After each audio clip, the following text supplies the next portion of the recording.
The Gettysburg Museum of History, located right here in the center of Gettysburg, PA. Owner and curator Eric Dorr grew up here and has spent his life collecting and preserving history through artifacts ranging from the Civil War, the Battle of Gettysburg, World War II, presidential items, pop culture, and more. His museum is free and open to visitors Wednesday through Sunday, 11 to 5 p.m., where you can stop by and immerse yourself in some of the most amazing artifacts that you would never believe exist in the middle of Gettysburg. If you're a fan of Band of Brothers and Everything Easy Company, you'll love his exhibit featuring the Dick Winters collection and artifacts from D-Day. You can even own your own piece of history by buying one of the many relics they have for sale in the museum and on the website gettysburgmuseumofhistory.com.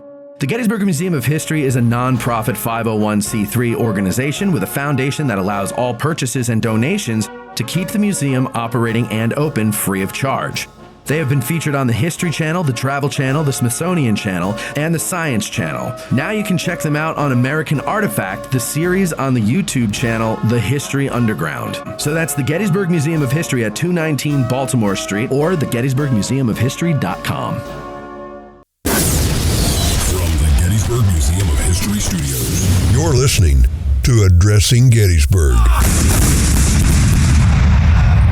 Hello, ladies and gentlemen, and welcome to this episode of Addressing Gettysburg's Ask a Gettysburg Guide. Today, we're talking about something that's a little different from what we normally do on an Ask a Guide. We're not talking about the battle at all today. As you may know, it is the guide exam year. After 7 long years of waiting and sweating and anticipating and developing anxiety, people now have an opportunity to show what they know on December 7th of this year. But we're not the first group of people to do it. No way, no how, sir. And there's been many. For over 100 years, there's been guiding here, and we're going to talk about the history of it. And so it's a little different in that we don't have pre-submitted questions from our patrons. We are doing this recording session on Patreon now, and we have the phone lines open. I'll monitor the phone lines, and at any point, if you want to call in, the number is 717-420-1978. You can give us a call. And by the way, if you're listening to this after the fact because you're not a patron, you can certainly call that number, leave a voicemail, and we will try to get that question answered for you on a future episode of AG Today, our weekly live stream on YouTube. Okay, without any further ado, we're going to welcome our guest, Jasan Hileman. Hello, Jasan. Welcome back. Hey, thank you, Matt. You just told me before that this is the first time you've been in the news studio, so it's been over a year. Probably over a year and a half or so since you've been on. Yeah, absolutely. And I apologize profusely for not having you back anytime sooner. But also, you should apologize to me for not asking to come back. No, well, actually, we were set up to do this, and that was the day you got stuck in traffic. Oh, you're down in Maryland. Oh, yes. So you had this nightmarish trip and could not make your way back into the state of Pennsylvania. Not in time. That's right. So this is overdue. It would have been 2 months ago. Yeah, a little bit sooner, and then and then my schedule gets into the way, and so yeah. I know, it's tough. It's a lot of people don't realize how busy we are here in Gettysburg. There's a lot going on. I'm not a full-time guide. And you have a real life outside of guiding. Yeah, I have a professional. Yeah, that's right. All right. Well, so speaking of professionals and guiding and all that stuff, what is the licensed battlefield guide program? The most parks that you go to, there's a park ranger, whether it's a state park or a national park. People are familiar with park rangers. They wear the, green and gray that they wear, and those really cool hats. By the way, you know who wears that hat with the best style and panache at our park here? At our park? Yeah. Chris Quinn. I was going to say Chris. Yeah. Because he has the correct lean to Yeah. He looks cool with it. Yeah.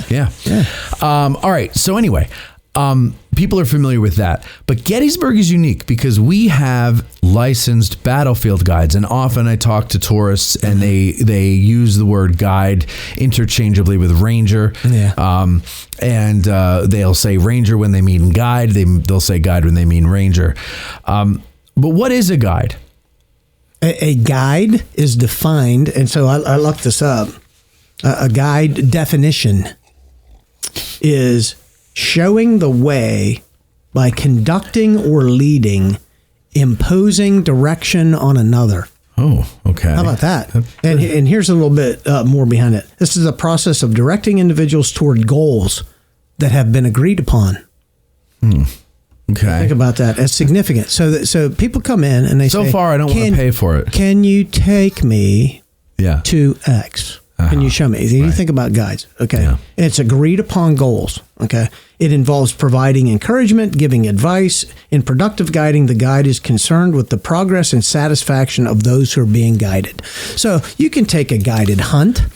Oh, sure. Somebody will take you and guide you to go hunt an elk. Somebody will take you and guide you to the top of, the mountain. Mount Kilimanjaro. Yes. Yeah, you can take a guide. What's one of the earliest guides? Sacagawea. Right. She guided the expedition, right? But she wasn't licensed, though. She wasn't licensed, but I'd say she was proficient. I certainly would. She certainly was an authority. Yes. Yeah. Yeah. So guided. So that's what is when you come to some place, and we'll talk more about this, but you got a lot of other battlefields, and you got actions that are smaller. And if you have a pinpoint occurrence in history. An accident happened, a plane went down, something like even ground zero. It's finite. This is a small area. You don't really necessarily need a guide because you can find it. It's right here. Right. Right. You go to the spot. There it is. You read about it. You learn about it. You experience it. Maybe you get some on-site interpretation, but you don't need guided. You take an occurrence as large as the Battle of Gettysburg that I think Dan Sickles wanted to preserve 25 square miles or something like that. Yeah, 5 by 5 the whole miles, county, the basically. Whole, South Central Pennsylvania should be a park. It's a large area. You need somebody to take you. And we'll take we'll talk about when did that start. But you need somebody to take you. Somebody comes and says, "Can you show me where, or can you explain this to me?" That's a typical guide. Yeah, come on. How long do you have? 2 hours. Okay. How long do you have? 3 hours. All right. And we are unique other than Vicksburg. Right. So Vicksburg is also licensed this exact same way. Okay. So before we get to the licensing and all of that stuff and why you even need a license, let's go back to the end of the battle. We always talk about how at the end of the battle, that's when tourism begins. Almost immediately, you have people. I mean, obviously, you have people who are coming to help because it's a disaster area. Yeah. But also, you're having looky-loos who are coming. Well, even, and not just them, but you're also getting people who are trying to recover a dead or wounded son. I love them. And then you have the gawkers and the looky-loos and everything like that. Exactly. After the dust settles of the battle, or maybe not. Maybe I'm wrong here, so tell me if I'm wrong with my question here. But after the dust settles of the battle and people just want to come and see the battlefield, who are the earliest guides? I mean, are people coming and getting tours of the battlefield while soldiers are still here convalescing? I would say yes, and I do have to cite my source here. So everything that I've learned about the history of guiding and how this all comes together is from licensed battlefield guide Fred Hawthorne. Mm-hmm. Fred Hawthorne has done an amazing amount of research. He's put together the history of it, a book we have in the guide library. It ought to be published. I told Fred, you should put this all together. People would buy it. They would. And for the guide exam, they are directed to I think it's a 3.5 page Fred put together. He pared down his work. And those preparing for the guide exam, the part on the history of guiding is written by Fred Hawthorne. Okay, and it's like a 3.5 page. It's on the website. It's available, with a click. You can find it out there. But that's what people were directed to. But Fred Hawthorne's the foremost expert, and he's here with us. So just an amazing source for this information, and everything I learned from Fred. But to go back to your question, so the battle's over, and who needs guided? Well, somebody looking for a loved one. They might be dead on the field. And so where do those burials happen? And so they would get a letter from one of the deceased comrades saying we buried him by a rock on the farm of, Joe Blow. Right. And then they come to town and they're like, I'm looking for Joe Blow's farm. Yeah. And I'm looking for a big rock there or, whatever it is. And, let's touch on the uniqueness of the Battle of Gettysburg. Okay. Because a lot of things happen at Gettysburg, including this guiding stuff, that is very unique due to the fact that this battle happens in Union territory, in Pennsylvania. Right. So you think about, and sometimes we overlook this. You think about that the war came this far north, and it's referred to as the high water mark and everything. But it came all this way north, and then when the war receded back down into southern states, back down into Virginia, that afforded so many opportunities for things to happen at Gettysburg, including the recovery of the Union dead, proper burial, the establishment of a national cemetery, Abraham Lincoln's address. All these things are afforded because it's in a Union state. It's immediately available with no worry of your safety. Right. You're not crossing war lines. You're not going into Virginia. You're not. And that's going to continue into the development of the battlefield and everything because it's a Union victory, turning point in a Union state. And that's so, a really good and it point. gravitates, right? And it just so happens it's such a big battle. It's such a turning point. But it's on home ground. The Union veterans are the ones who get, all this activity really started. Right. But that starts right after the battle. That's unique. If you found out a loved one is wounded or perished at Gettysburg, you can go there. Mm-hmm. You can get on a train. You can, travel, get a carriage, get a livery, and go to Gettysburg and actually try to find, right? And so the early people coming are going to try to find somebody local. Can you show me where? And to your point, they're under martial law at this point. The Union Army leaves the cavalry here. The 21st Pennsylvania Cavalry, a section of them are here. Britt Eisenberg would be so proud of me to cite the cavalry. Is they're here, and their job is to keep people from picking up what is federal property. So all the drops, all the weapons, all that stuff, that's all federal property. No taking of anything. And then one of the things they have to get involved in is as people are coming here and they get somebody who, can you take me to so-and-so's farm? I think this is where the unit that my loved one fought with, they start to open graves and it's the wrong one. No, that's not him. Oof. Open another one. No, that's not him. Okay, you got to stop. And the Union Army has to put a stop to it. No more hunting. Yeah. Searching for a body. Right. Okay, we can't allow this to happen. Yeah. You're inherently desecrating the burials of people. Yeah. Trying to find. And I'm sure you're not covering them up well either. Okay, they weren't covered up to begin with. Right? But now we're unearthing people in like the late July, August. Ugh. No. So the Union Army has to put a stop to it. Yeah. So if you think about early guiding, it's to help find maybe remains. Where's my loved one in a hospital? Can you tell me where this is or that?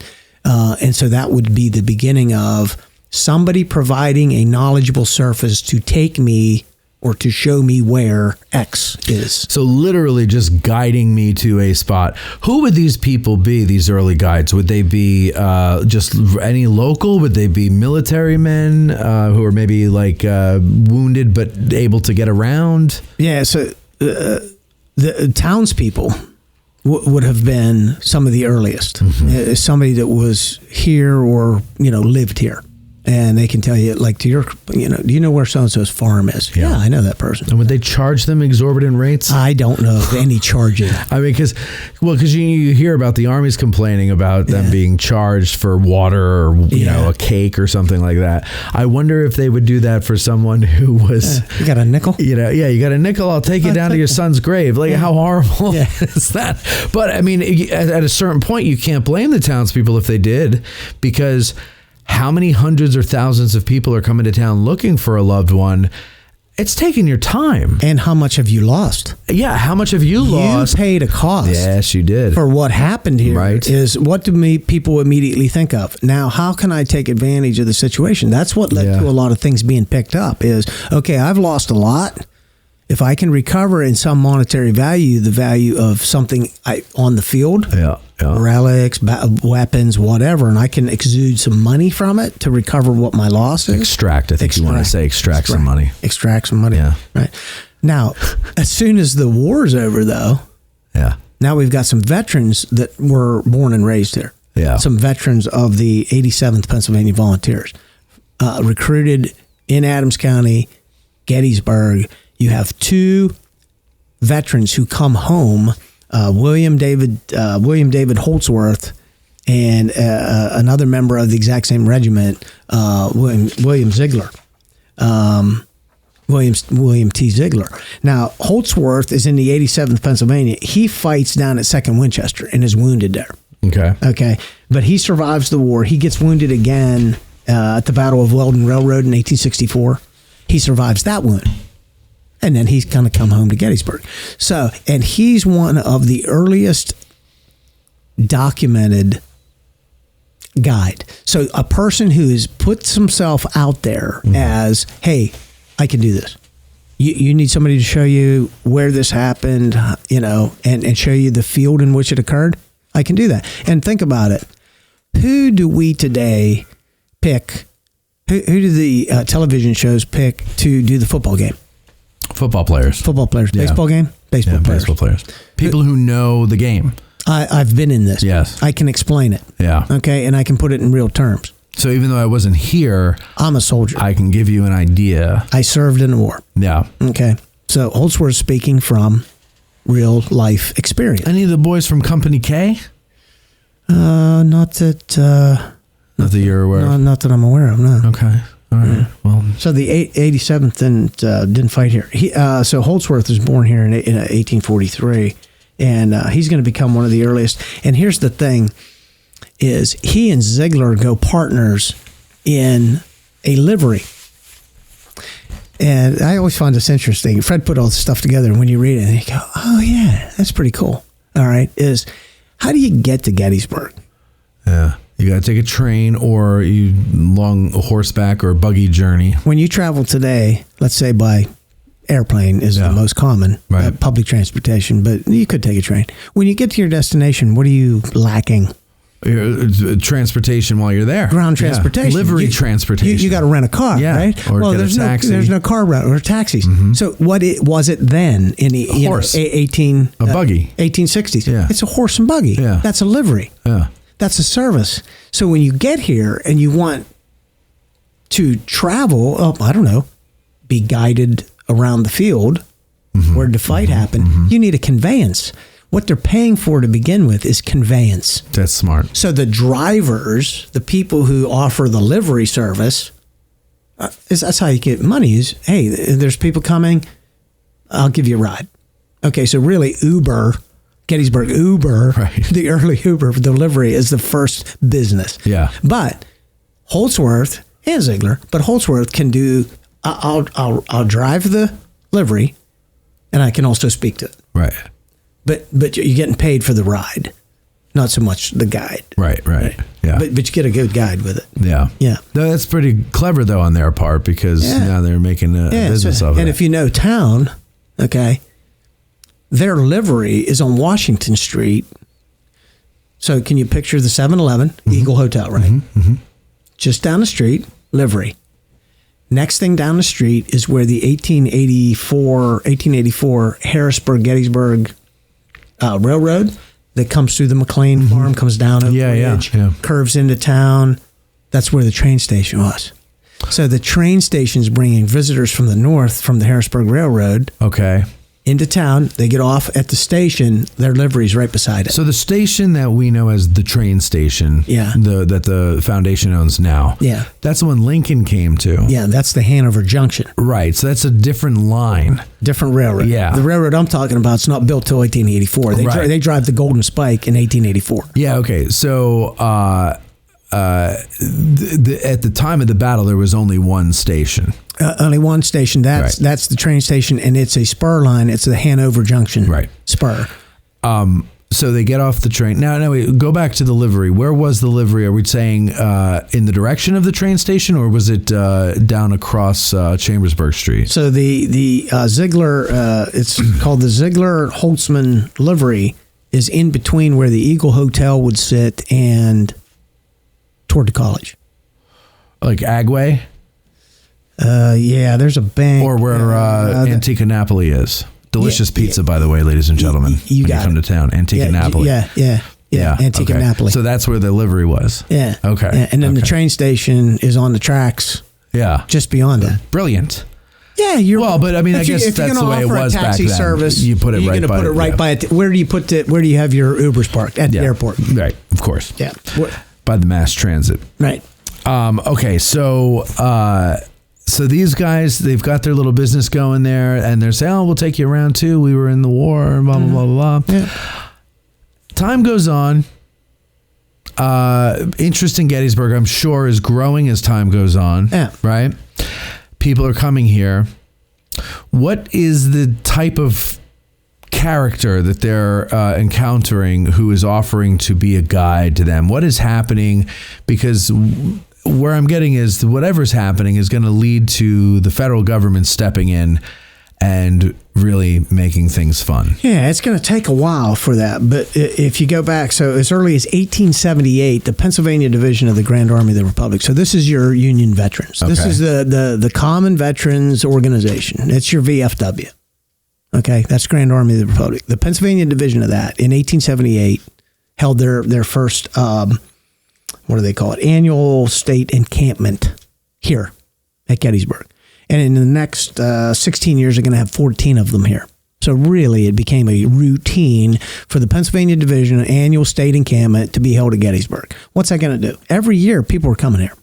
They're holding reunions or holding encampments. Okay, so that starts very early. You know, we talk about the battle anniversary encampments and reunions, both Union and Confederate veteran. Those are, books written about all of that. But even as early as, 1878, Pennsylvania Division of GAR, they're holding their annual encampment here. So there's a lot of Pennsylvania veterans that are coming to that encampment. So you got a lot of visitation. And, we say to this day, and I believe it's true, the visitors here and the licensed battlefield guides know more about the Battle of Gettysburg than the participants, because the participants knew their piece of it. Right. They're going to come back later and want to learn about what all the other parts of it and how it all, comes together. So they want to see what everybody else was doing. They want to see what, yeah, and show me where everybody else was, and also take me back to where, I endured this hell on earth that I lived through, and let me get a chance to look at that. I can't, I always think about that is, from the perspective of, I always look from the perspective of a Union soldier but it could go for either one. Because it's foreign to most of these guys, this land. Any battlefield you go to, unless you grew up there, right, is going to be foreign to you. And in many cases, you're being rushed to the field, rushed into line. Correct. You're not taking it. Oh, we made a left at the barn, and it's just like hurry up, and you go, and then you're fighting, and the smoke, the noise, the chaos, the confusion, the blood, the guts, the whole 9 yards, and your world becomes this big. You can't see anything. You're not aware of anything. You're just in what your training's kicking in. Yep. And you're only able to react to what you can see and hear. And then, so to come back to this place when it's peaceful and it's quiet, and it's serene and beautiful, it's got to really be a mind effort. Yeah, and how you remember it. Yeah. And what you remember, the story of General Winfield Scott Hancock, when he came back and he looked at where the wounding site was being marked. Mm-hmm. And he's looking at that and saying, I don't think. Right. I don't remember these rocks, or something. Right. He's like pointing out, and he's saying, yeah, I don't think so. That doesn't. But what year was that? When he came back? Yeah, 84, you said? That has to be in the 1880s. So, but 20 years later, he comes back. Yeah, he's back, but still. But the ground wasn't the same. Like, 20 years. Things grow. Things get cut down. Things get moved. Was there a road? When did they put Hancock Avenue in? That was later. Yeah, I would say it's it's probably So Hancock Avenue wasn't there yet. there's a farm lane, Or as he called it, my avenue. but that's that's just one example of the exercise John Batchelder, the early historian, is doing with veterans. Is the veterans are coming back, and then they're going out on the field, to mark lines, and they're looking at things, and it's no wonder people are, I don't know, Right. because you were only here for a short period of time, and it's How could you know? it's not like you're just taking in the sights. You're pretty Yeah. you're pretty focused on what's going on. Yeah. You got other things on your mind. You're trying to save your life. And yeah. In the process, you're writing a story that everybody else is going to care about, but you're not thinking that way at the time. Think about First Corps guys who literally run across the field directly into line of battle. That's what I'm thinking of is the Iron Brigade. Now you're fighting, you're withdrawing, and how long were you out there? I don't know, 30, 40 minutes. Yeah. You get driven back, whatever, and then later in the day you're gone. Somebody takes you back out onto what was the first encounter 20 years later? Mm-hmm. Was this where you were? Right. It's trying funny. to remember. Yeah, I remember crossing a road. And this is not an apples to apples comparison, so I understand that. But it gives me a little insight into what this must be like. When we were younger, we all got paintball guns, and we went out into the woods by my house. Now, I explored these woods my whole life up to that point, right? I knew every trail, I knew every deer trail, I knew it all, right? I go out there all the time, and I would study the topography and here's where the creek goes, and then it branches off that way and that way, all this really stupid stuff. It's only 6 of us, 3 against 3, whatever, and we're kind of every man for himself. Well, we're on teams, but it's like zone defense or man-to-man defense instead of zone. Anyway, everybody gets knocked out except for me and this other guy, and I get myself down behind this fallen tree, okay, and I don't know where he is, but I'm it's hitting the tree, and it's going over the tree, and all this stuff, and every time I'd pop up, I'm like, Jesus, where the hell is this asshole? And finally I'm like, oh, you know what, I'm just gonna get up and start spraying the woods and whatever. So I pop up and boom, I get hit right in the lip. We only had goggles on. We didn't have the full face mask because we were men back then. And so I got hit right in the lip, and I thought he threw a rock at me because it hurt. It hurt hits, that bad. Right? And then I felt my lip, and it was numb from being smacked. And I just felt this goo, and I thought he had thrown a rock, and it was just mangled, Yeah. And then I look and I see it's blue, and I was like, oh, okay, it's paint. You got me. But I don't know. Weeks later, the nerd in me went back to visit the battlefield, and I couldn't find the tree. Now the woods aren't that big. I knew generally the area where it was because I knew the path I took, and then when I jumped off the path. Right. But for the life of me, there were maybe 5 fallen trees in the woods that I could see. Mm-hmm. And I seem to remember mine having the earth attached to the roots still. Mm-hmm. I couldn't find it. I could not find it. But in my memory, that whole little incident, the world went to this tiny little view, and everything around it was blurry. Right. So I can only imagine when your life is on the line, how that's affected. Yeah. So even the participants of the battle itself, when they're coming back, sometimes to the invitation of historian John Batchelder, right, to help with building the history, or through these encampments, they want to be taken out to the field and help figure out where's that log, right? So you mentioned John Batchelder. Yeah. We haven't mentioned him yet, but he's very important in this whole story, right? Right. He's like the first Gettysburg historian. He's that first guy who comes here with the purpose of really documenting and becoming and capturing the history of the battle. And so he's being guided by veterans of the battle. Right. And writing letters to the units and putting together the battle lines and the battle history. Yeah. And what to me is most remarkable is he's doing it as the war is still going on and there are soldiers convalescing here. Like he had, right? Is that I think he has some early encounters during that time, right? But Like then some guys that are able to like walk him out on the field and stuff. But it continues, obviously.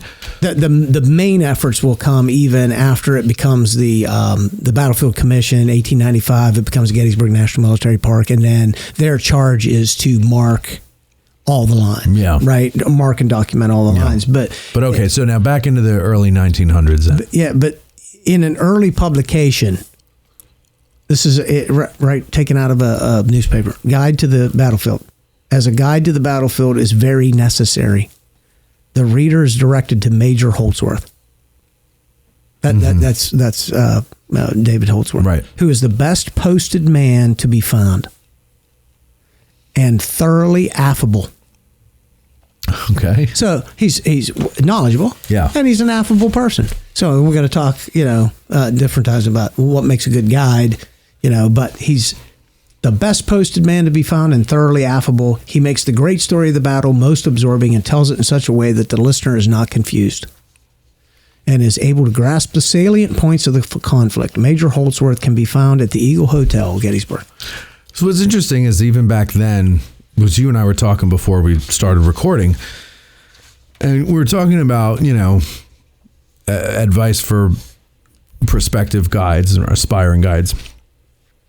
And, the thing you keep stressing is, that you have to be understandable to the average person. And even back then, when people, an eighth grader could pass a test that a full-grown man who graduated college can't pass today. Have you seen those tests? Yeah.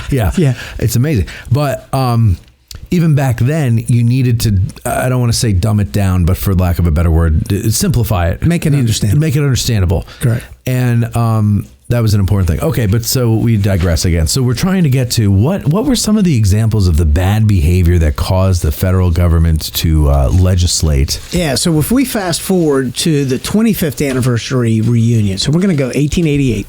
Okay. 25th anniversary of the Battle of Gettysburg. Yeah. Okay. Yeah. Here's a guide advertisement. It talks about the hack rates. So hack, that's livery. Yep. So hack horses. You're gonna get a ride.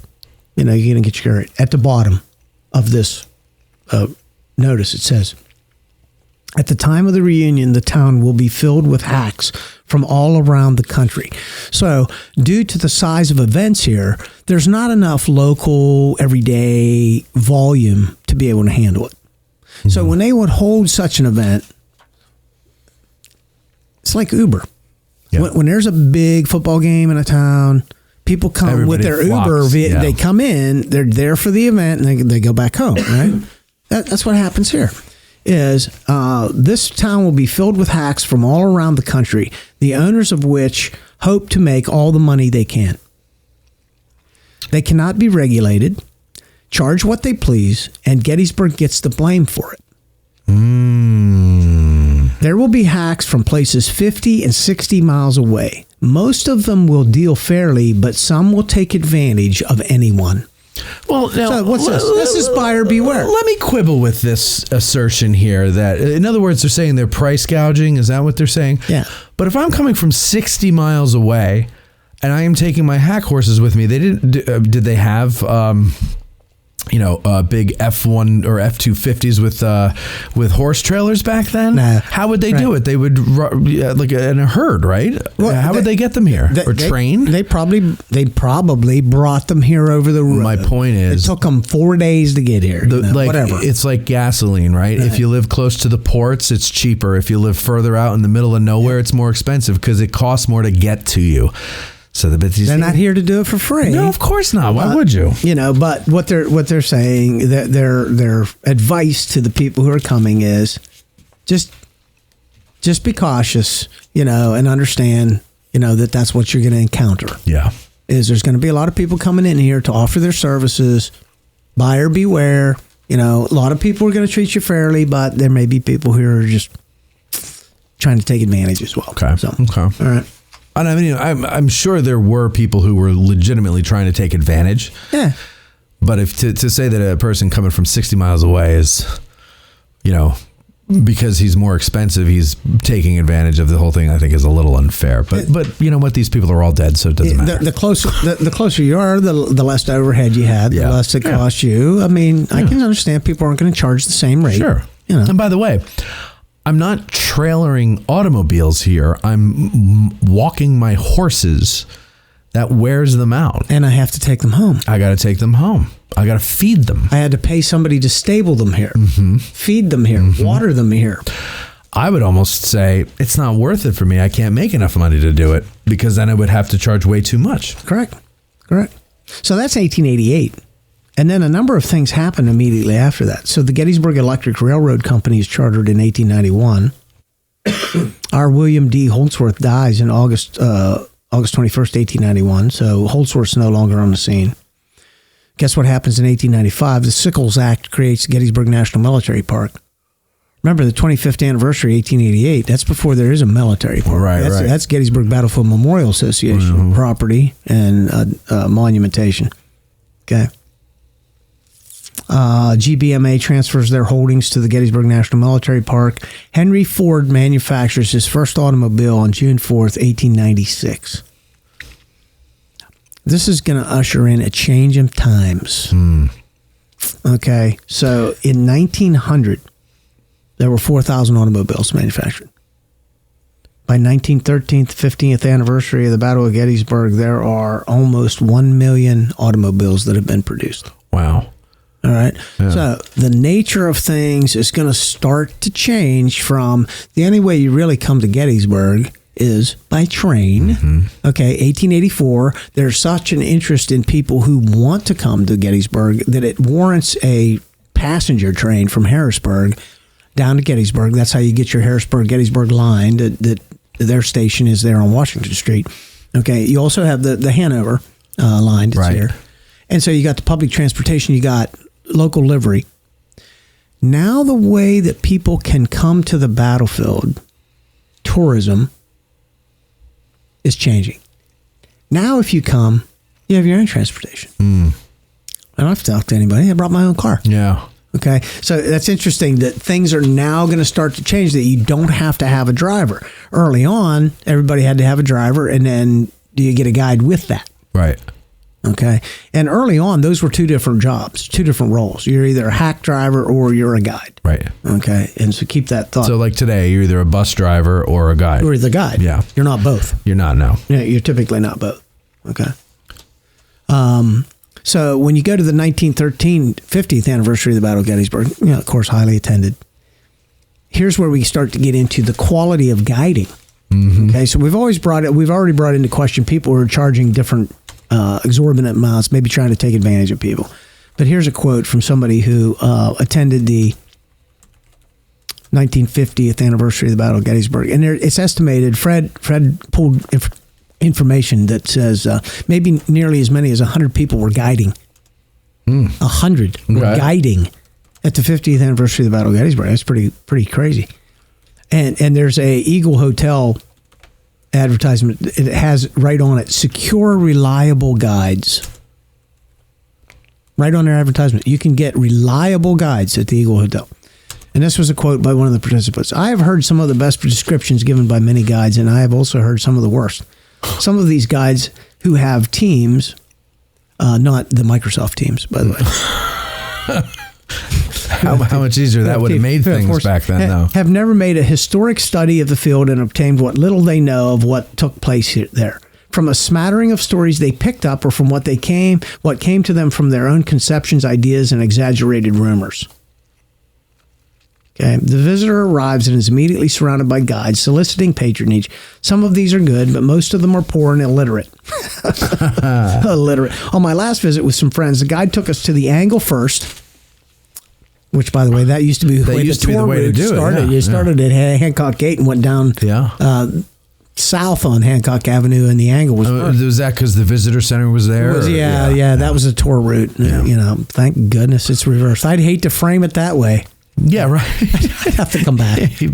Just don't look there. No, right. We'll come back here. Yeah. Yeah, I drive past it. So on my last visit with some friends, the guide took us to the angle first instead of last, mixed everything up, else up, instead of leaving well pleased and impressed, you leave with no clear comprehension of the event except that there was a lot of men killed.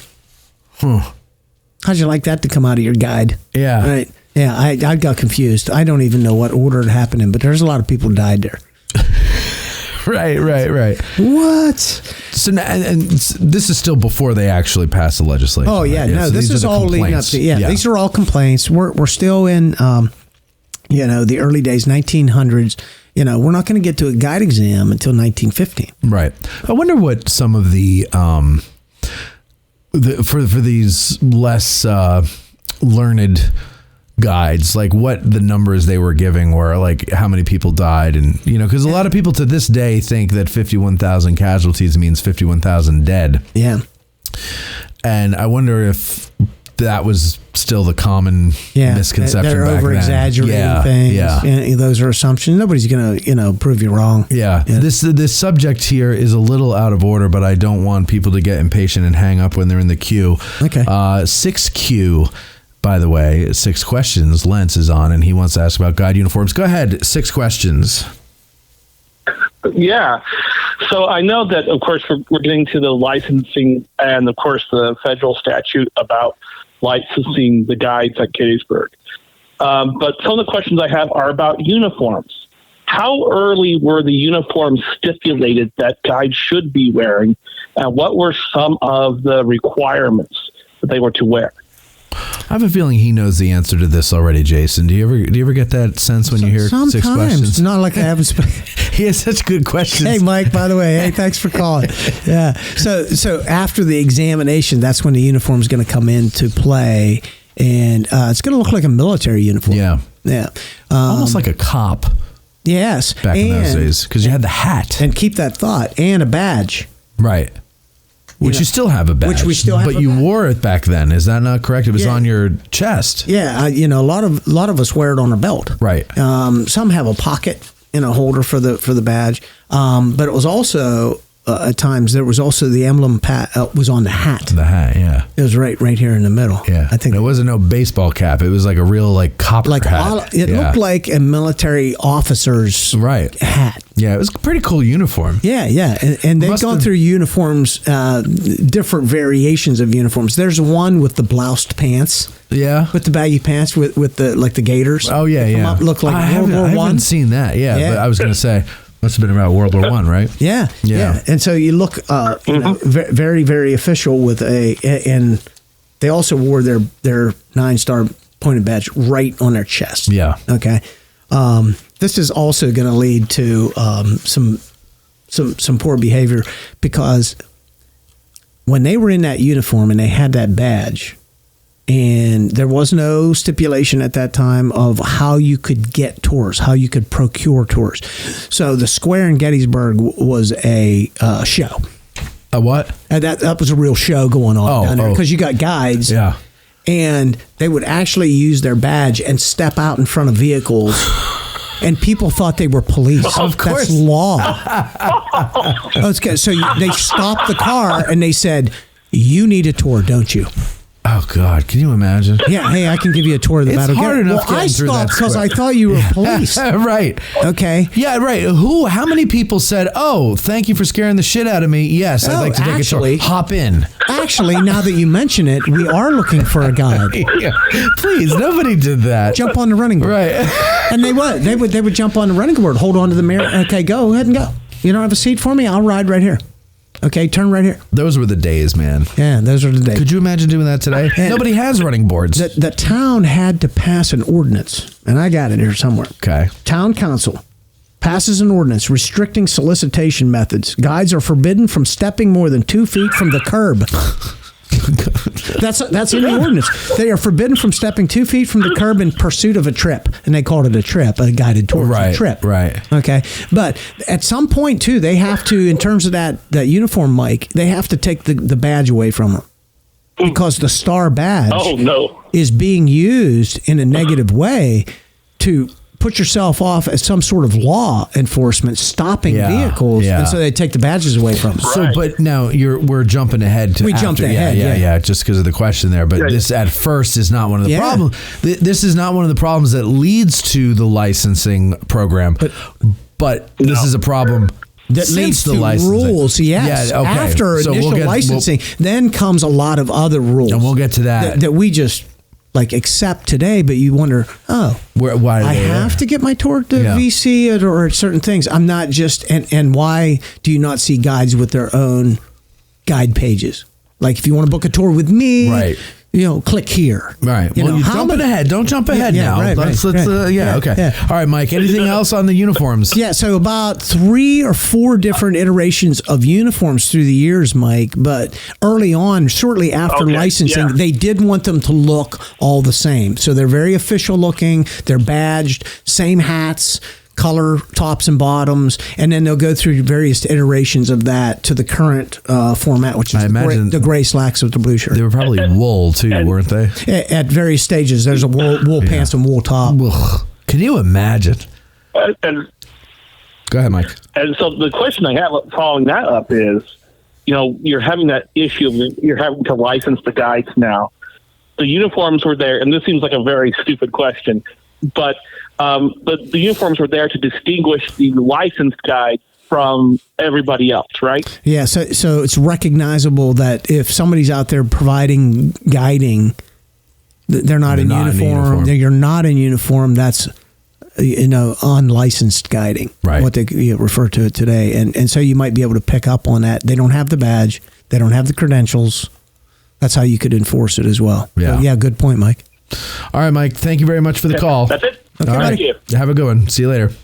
If you want to call in, 717-420-1978 is the phone number. Call in with a question about the history of guiding for Jason Hileman. Okay, Jason, so now let's go back in time where we left off, leading up to legislation. What were the problems that caused that? So continue with your... Yeah, so you go through... You think about the 25th anniversary, the 50th anniversary of the Battle of Gettysburg, and you read these news articles, and in both instances, you've got a lot of veterans here, right? Mm-hmm. Who are experiencing and seeing this issue. But they're also getting a sense that, a lot of civilians, a lot of citizens come here. That's probably not going to decrease, yet the quality of what they hear, of what they're being presented is... There's an issue with historical accuracy, right? Coupled with that, with the fact that in 1895, when the Gettysburg National Military Park is established, it's a War Department running this, and it's the government, but it's the War Department. And don't ever lose sight of the fact that in the post-war years, the veterans organizations are a powerful political lobby. The elected officials pay attention to what the veterans' concerns are. Yeah. What's important to them. And a lot of them are probably holding office too, right? Right. Yeah. Okay. And so things like the accuracy of where they fought and died and for what and how it happened are really, really important to them. Okay. Okay. And so there are letters written addressing the issue and talking to the Gettysburg National Military Park Commission.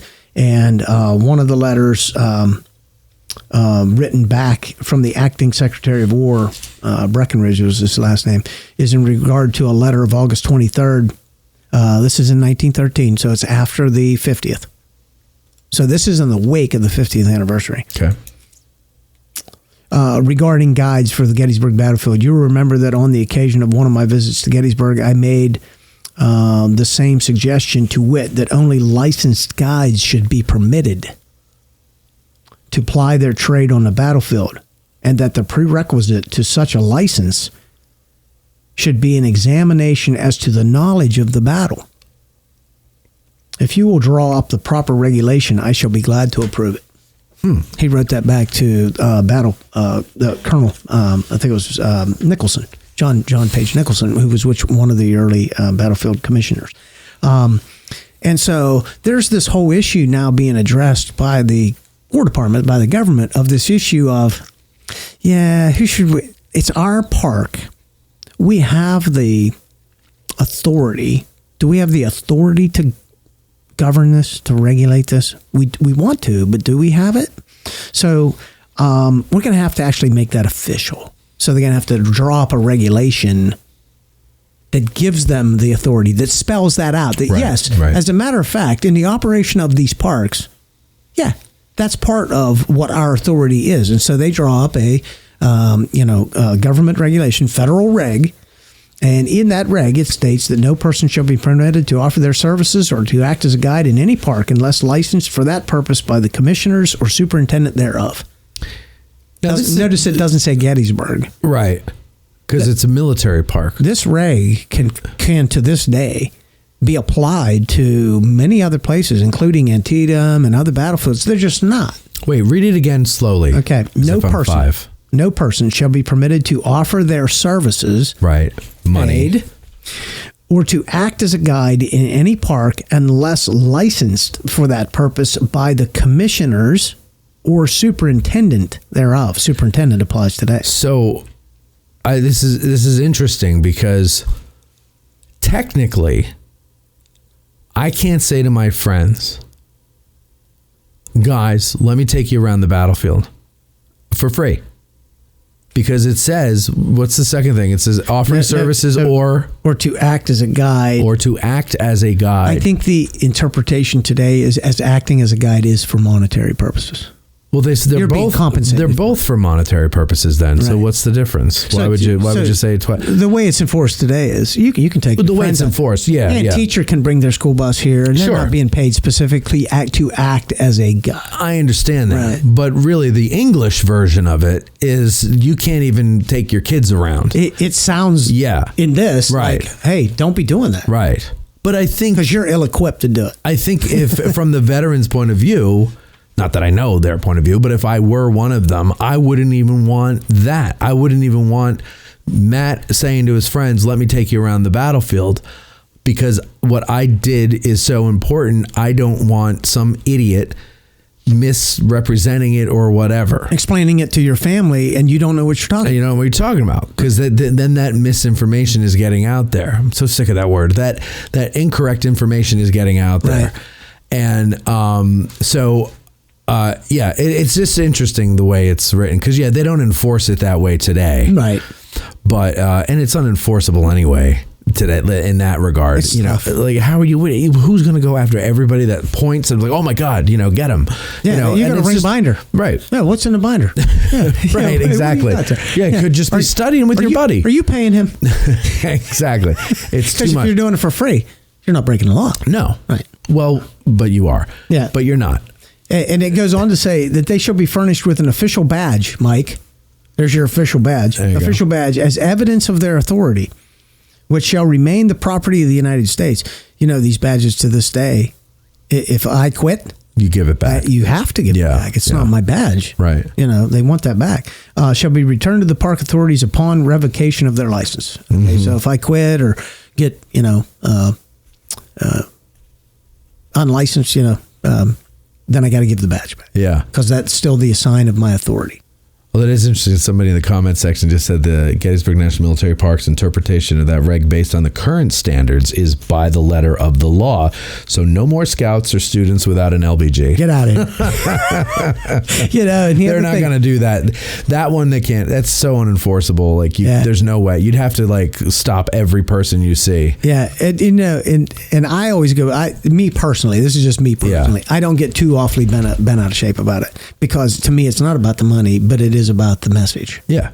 Go back to the reasons why people felt like this needs to be framed up and regulated is you got to do respect and honor to what happened here. Yeah. Lincoln's word, not forget what they did here. Right. And don't change that. Make sure that there's integrity. There's a high degree of importance put on being able to know and articulate what happened accurately. Mm-hmm. That's giving those who fought here their justice. Their due. Just desserts. Just desserts of what they did, right? Yeah. And so that's why. So if I see a professor or a teacher, and you are highly knowledgeable people, like people who are authors, and want to come out here and do a tour, I get it. That's the way it's written.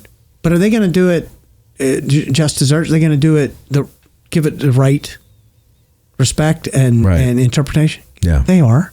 They're not doing anybody any dishonor by doing it. But this is the way it's written.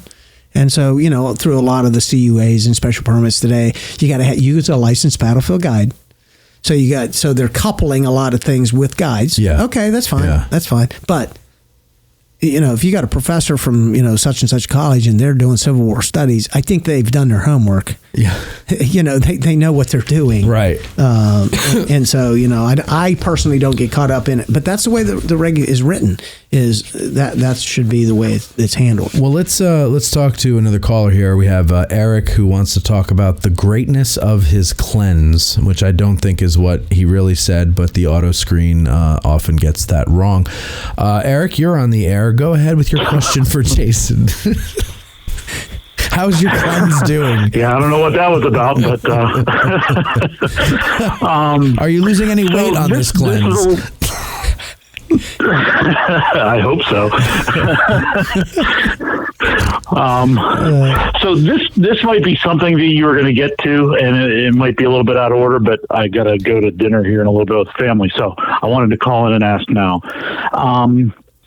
So has there ever been any regulations and or addressing this later to allow for it? Has there already been any regulations regarding what we'll just call discrimination by race or by sex? And was that ever addressed at any point in time where they removed that? Certainly we have a lot of great female guides now. Was there ever a time that they were not allowed, and did they ever address to say they are allowed now? That's a great question, Eric. Absolutely. And so as far as race, I do not know. I believe it seems to me I read somewhere there was a black guide or black guides. Okay. So men, I think, were allowed. I don't know of any race. That would be a great question. Did they explicitly say no women? Yes. So there were no women allowed until that barrier is broken. The first female guide was in 50 years of guide. 1968. Really? Yes. And so they were allowed in Barbara Shute is the first licensed female guide, and I do believe that was by practice. What do you mean by practice? In other words, they wouldn't examine a female. It wasn't just that there was no females interested. I don't think it went that many years. They wouldn't give them. They wouldn't let them take the exam. Oh, by the practice of not giving them. There isn't we're not proctoring the exam for females. There's no female licensed battlefield guides until they opened it up to guides, and then now, is that because the tradition started with veterans and they thought that you had to be a veteran in order to talk about military? I think it was just one of those things. Is it just this like, is a man. No girls allowed. That's correct. Yeah. This is a male profession. Wow. Yeah. Fascinating. Anything else, Eric? So 1968 is the first female, and they just so we celebrated 50 years of women in guiding in 2018. Yeah. Yeah. How many have we had since 1968? Excuse me.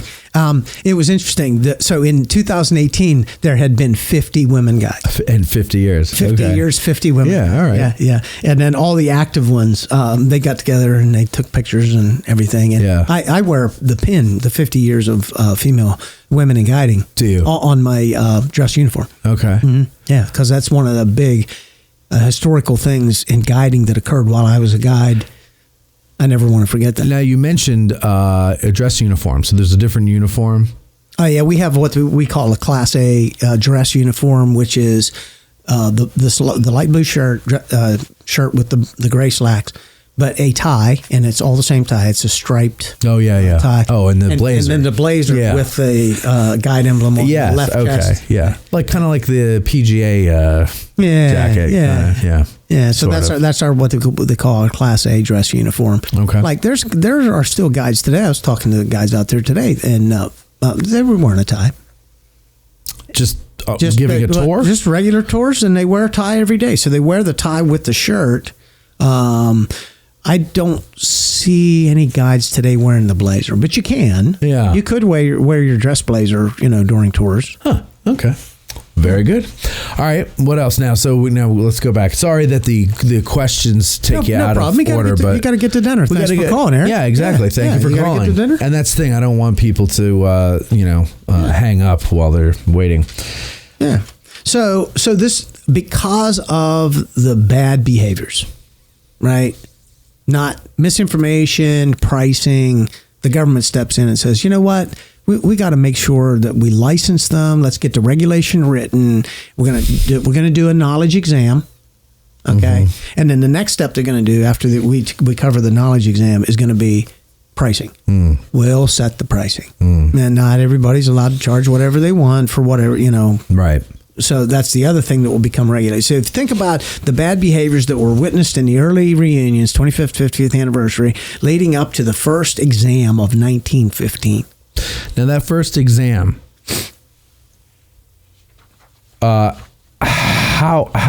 wrote them? So the first exam was written by Emmer Cope, which he's in the history of the park. He's the engineer Cope map. The Cope map. Yeah. He's the engineer of the park.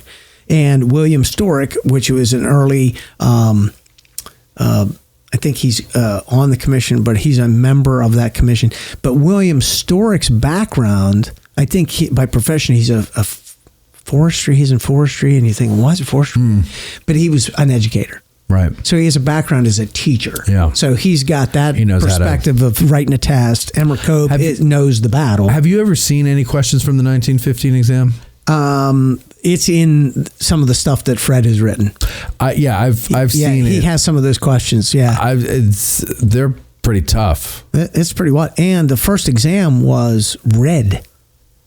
All in red ink? No. It was red to them. Oh. So you all come in, and who they're examining are people who are out there doing it. Right. Okay. Okay. So when they say, hey, we're going to do an exam, it's the people who, imagine now, you're getting on a moving train here as a government. There's people already guiding. Right. Now imagine that perspective. Wait a minute. You're going to do what? Yeah. I've been guiding here for, 10 years. F you, Uncle Sam. Yeah. What up? Right. All right. No, we're going to have an exam. You're going to have to study, and you're going to have to answer these questions. Okay. So you think people are prepping now, right? Okay. But when they got them into the exam, and they're going to read them the question. You write your answer. Then I'll read you the next one. And so they're going to read through these. And I'm pretty sure Fred said they never did quite get through all 100 or something. I'd imagine not. Yeah. 51 questions were administered. Okay. God. It's like, why'd you write 100 if you're not going to use I remember one of them I saw was like basically to describe the dispositions of both armies from like June 3rd to June maybe 25th. I can't remember the date range exactly. Right. But it was a big range. And I was like, wait, what do you mean? Like each corps and where they were? Like that's crazy. And how are you going to use that? Why is that important? Exactly. Yeah. So September 2nd, 1915. That's the first exam. Okay. And so I took the exam December, I think it was 2nd. Yeah. 2015. So 100 I always like to say I took the 100-year anniversary of exam. Okay, nice. So I was in that 100th anniversary exam. Yeah. Sorry, that's my call waiting. I'll just ignore that. Okay, go ahead. Okay, so that is the 100th anniversary. So that's the first exam. And now here's a little piece that you can tell they are conscientious or understanding to the people who have already been guiding. Based on your exam result, you either got ranked a first-class guide, a second-class guide, or a third-class guide based on your result of your exam. You're not kicked out. Yeah. But you didn't do well. Okay? First-class guides, you passed. Second-class and third-class guides, you're not allowed to stay second and third-class guides. Study. We're going to re-exam you. Okay. In the meantime, keep doing what you're doing. Okay. But you're not going to perennially guide here as a second or third class guide because you didn't get enough right. So, but that's fair. They let them continue. You can tell that they're implementing existing guide force, right? Right. It ain't going to be this easy in future years. Cut your head off, but study. Right. You got to take this exam. And eventually, you need to qualify as a first-class guide, or you're not going to guide here. Mm-hmm. Okay, so you can tell they're being a little understanding about that. And they offered a guide school, so to help them learn. Oh, okay. So in early 1916, they said, hey, February and March, when things are a little slow, we're going to do school. So we're going to run the second and the third class people through a school. So that's interesting. I always thought that was a maybe late 20th, early 21st century addition to the process, but that guide school has been there since the beginning. Yeah, and the what you're thinking of today that's called the Guide Academy, that's put on by the Association of Licensed Paddlefield Guide. That's not officially by the park. No, not that. No, like you're talking like about Charm School or whatever you call it? You're talking about Tier 3. Yeah, Tier 3 now. Tier 3 of the examination process. Yes.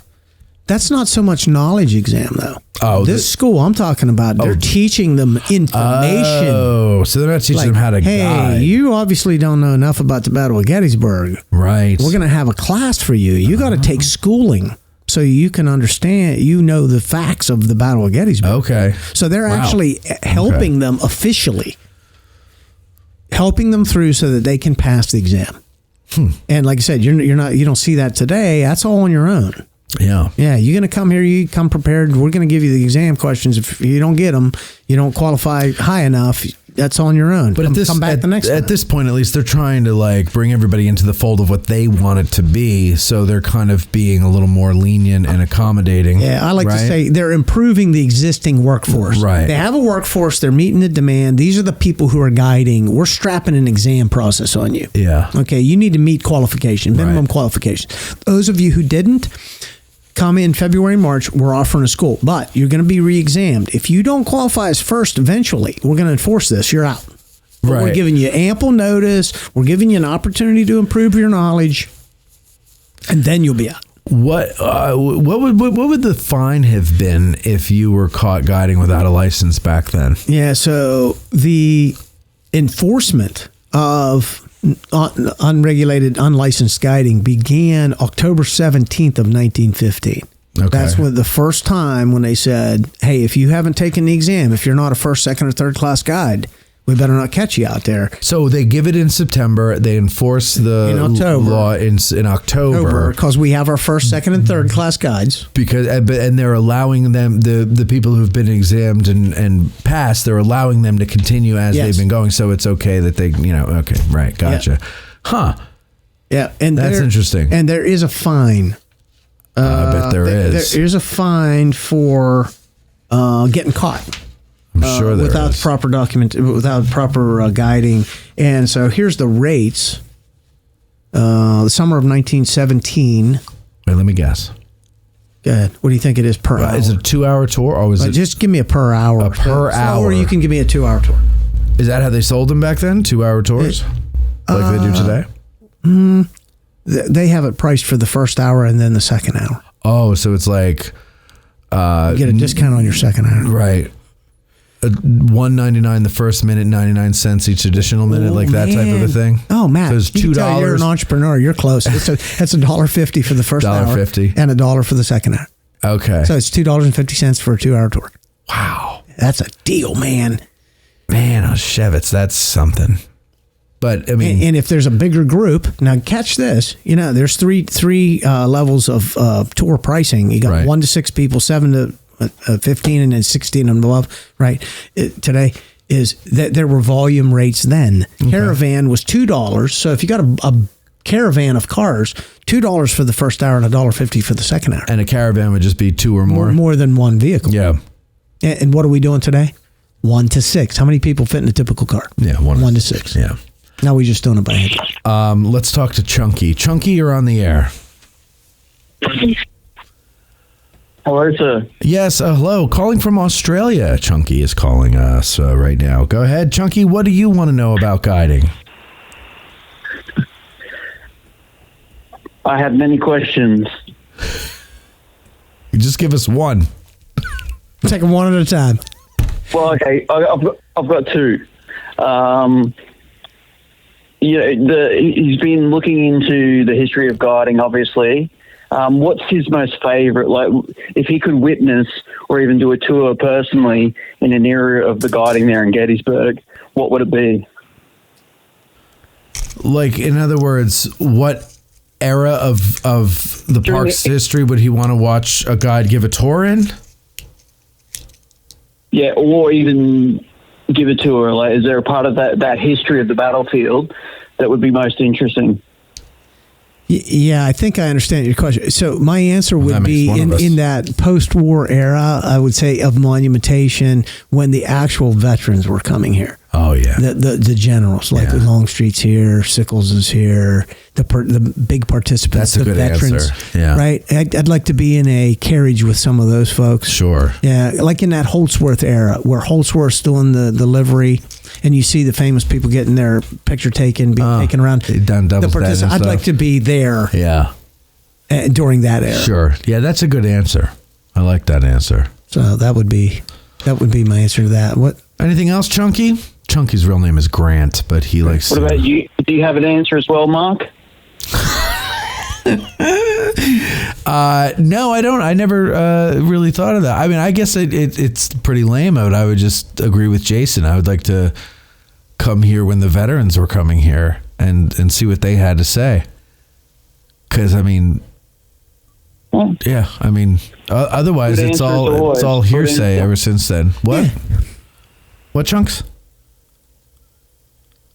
My other question is there a single tour that he's most proud of, that his favorite, he looks back on as his favorite, that he's given himself? Yeah, absolutely. So the first one that comes to mind is a military group, very prominent military group. I won't mention the unit, but I got to do that unit and take them around the field, 3-hour tour. Why was that? Just because of they're current warriors, they're current soldiers, right? And so they're going out there putting their life on the line, and they're coming here looking at who preceded them, what was this like, what's the sacrifice like, and learning leadership concepts that they can apply to their own leadership today. So that's got to be. So you're teaching current warriors about previous warriors.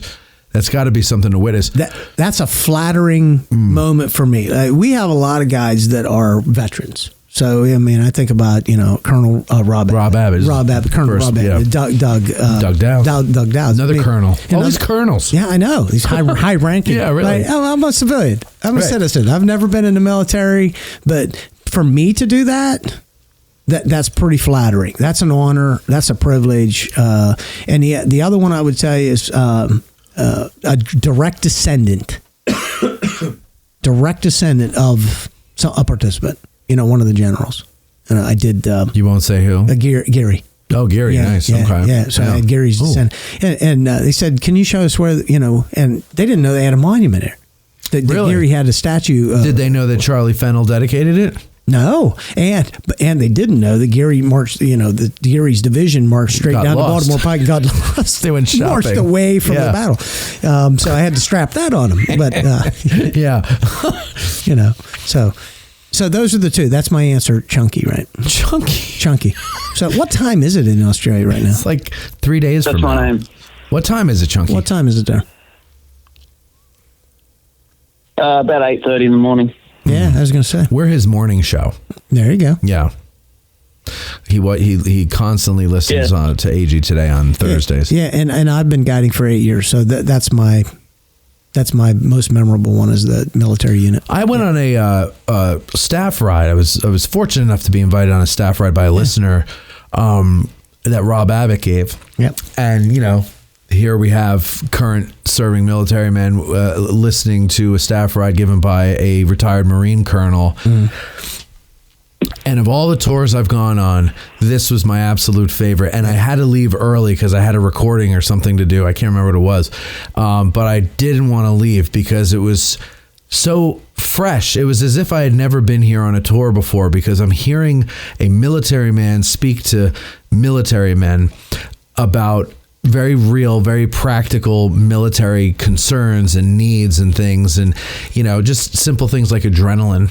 Yeah. What happens when the adrenaline runs out? Just that, and I never thought of that before, but I did there because Rob asked the question, and I just loved it. I thought it was fantastic. I would love to finish one with Rob or any military man. I just love listening to them speak. I agree.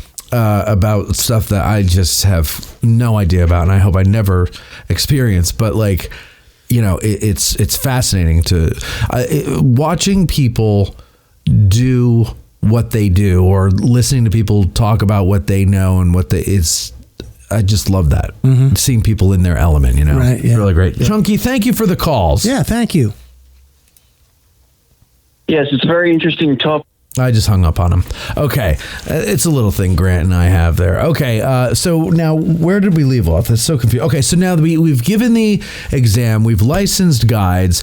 Now we've got, now regulations start to appear, because just because you have a license doesn't mean you behave well, doesn't mean you do things. Yep. And you play things out as you go along, and you feel things out and you learn or whatever, right? Okay. Yep. But, we have to take a break for a commercial, so we'll take a break. We'll be right back after these words. When you're dragging ass out of bed, the hair's messed up on your head. You picture the 20th so man, quiet? Oh, and that's you're why. happy once again. Fight the battle against being slow with Little Brown Top Row. Thank you. Thank you. Her name is Janelle. Did you know that? I don't believe that. Yeah, you shouldn't believe it. Got an email here I want to read you. I was in Gettysburg recently and picked up a bag of Little Ground Top. While I thoroughly enjoyed the notes of cacao, wildflowers, and toasted sugar, my limited palate was unable to taste the notes of black pepper. However, after brewing an excessive amount of coffee, I found another Little Ground Top experience that I felt I should share with you.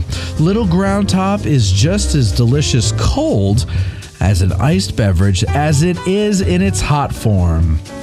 Folks should not hesitate to enjoy this unique coffee experience in its hot or cold version. It's simply delicious. You can get yours at Bantam Roasters at 82 Steinway Avenue, or by going to addressinggettysburg.com/cafe and order yourself 1, 2, 3, 4, maybe even 5 bags of Little Ground Top.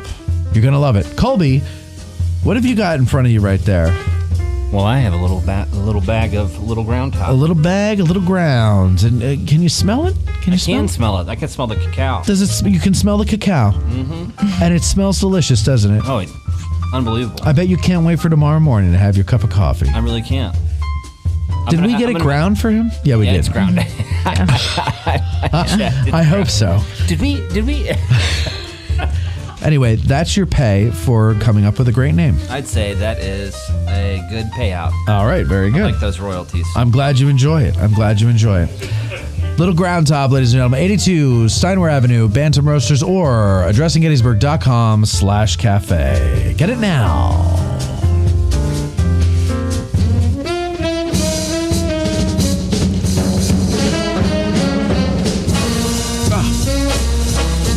Love big band music.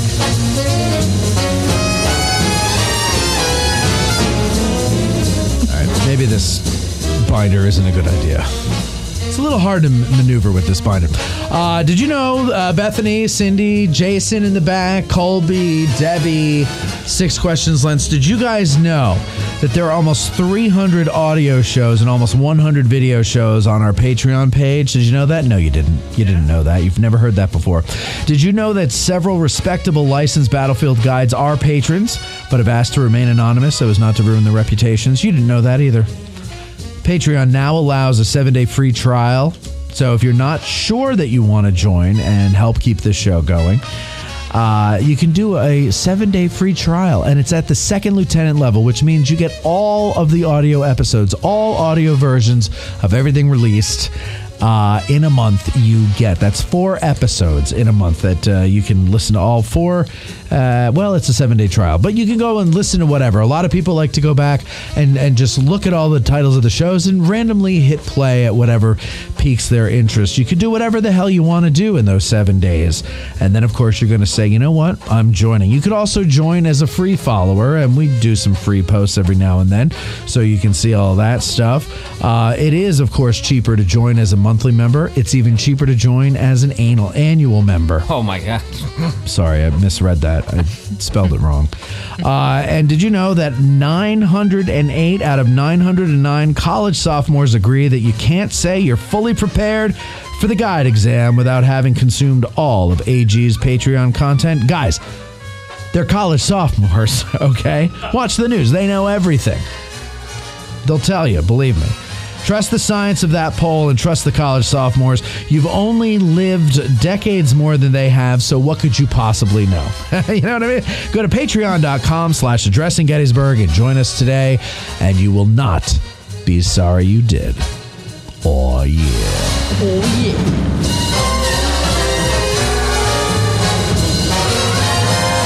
yeah. You're listening to the Addressing Gettysburg podcast with Matt Callery.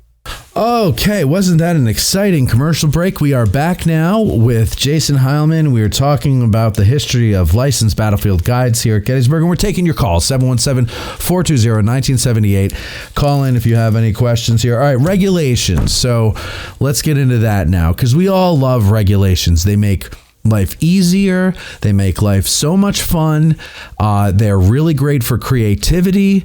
And they're really something that really just brings about happiness for everybody who has to live under them. Correct? Absolutely. Oh, yes. It's amazing. Yeah, it's fantastic. We love it. Red tape. So some of the now, I imagine it wasn't, as we like to say, the Wild West. Right. Immediately after giving the license, there had to be some regulations that were built in from the beginning. Right. Correct? Right. Well, you had to pass the exam. You had to have your badge, uniform. Uniform. Look the part. Price was fixed. But then there's some other things that come about that weren't addressed. Okay. For example, solicitation continues to be a nagging issue to this day. After the licensing. Oh. So there's people around the square, in the middle of the roundabout, in the middle of Gettysburg. They're allowed to solicit for tours anywhere they want.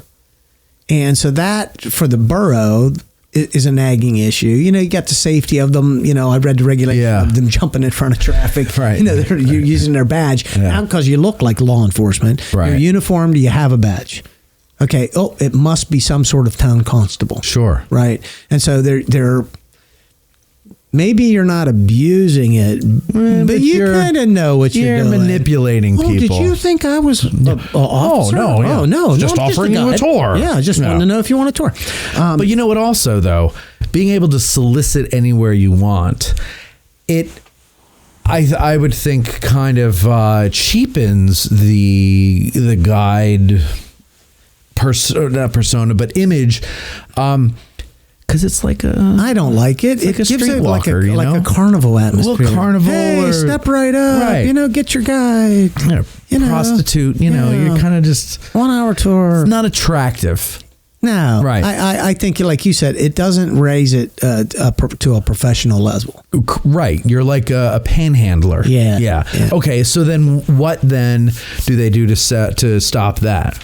And what they have to do is they start doing solicitation locations where they designate the bounds of where you can solicit for tours.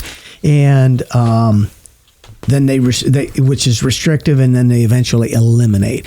But they grandfather. So people who have always been allowed to solicit for tours, say in Town Square. Okay. So the government does like this implementation schedule. Yeah. Anybody new coming along, no, you can't do that. You have to go to the guide station, the West End guide station, the North End, the South End guide station. So guide stations were one of the places. You need to go there and wait for your tours. That's where people will pull in. If they want you, they know where to find you. Okay. Okay, kind of a thing is they're trying to get them out of these public spaces where you could be a nuisance. Mm-hmm. Okay, that's, yeah, if I want a guide, I'll ask for one. Right. You know, even to this day, some people don't want a guide. They don't want that kind of interpersonal interaction. They want to get on a bus, which I think or they is want to silly. listen to a recording. Oh, well, yeah, okay, but I think you're gypping yourself of a great experience if you don't get a licensed battlefield guide. And I say that out of the kindness of my heart. You guys do not pay me, unfortunately. and then when there's a visitor center built, right, the old Rosensteel building, there was the park headquarters was in town at one point. Then you got the Rosensteel Museum that is purchased. It becomes a visitor center. The one that's so widely known in the history of the park out at Ziegler's Grove that is gone today. That was the location for Procure Your Guide here. So, but before that, though, and you said that the park headquarters was in town. Is it the library? Is that what you're That's talking the about? one? Yeah, that was a government. So, that wasn't a visitor center, was it? That was offices, the headquarters. Just offices. Right. So it wasn't like you went there to get your guide. No, there was no central location to go as a visitor, which had to make this chaotic. Because then you could see why guides are standing anywhere, because you can get your John anywhere. You're right. You can get them on the corner by the Presbyterian Church. You can get them in an alleyway by Mama's or something. Like, you know, you could pick one up anywhere.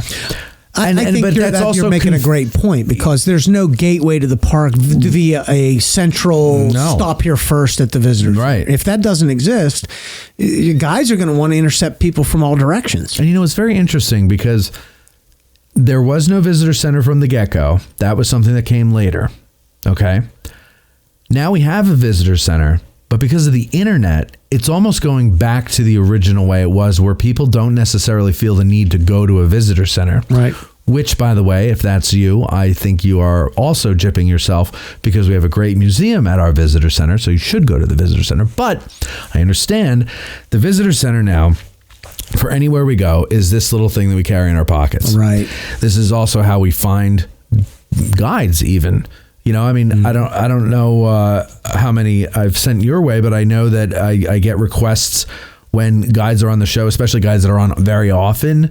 You know, I'll get, hey, can you hook me up with so-and-so? I want to do a tour with them or whatever. And I'm happy to do it. Yeah. Because that's the whole point of having you guys on, is to help you guys drum up business. That's me offering that, not them asking me to do it. And so, but it's kind of in a way, the internet is making it so that it's going back to the original way, but in a different sense, even though we still have a visitor center here. Right. Maybe I'm being a little too obtuse there. Yeah. And I don't know if that's the word I was looking for, but I would say what exists in today's space that reflects this age-old problem from the early 1900s that exists today is no guides are allowed to publicize and advertise their wares individually. So how did that become a regulation? Was that one from the beginning, or was that something where someone, let's say, was retired and very wealthy and could buy a billboard or something like that, did it, and everybody's like, hey, that's not fair? Or was that something that was there from the get-go? No, I think it morphed from this stepping off the curb, stopping vehicles individually out there. Okay, and there were some fights that broke out off the curb, I bet, in town, because two guides are racing for the same car. A car pulls over, and they're giving them the hockey check, you know, knocking your fellow guide down to get to the door first to get that tour.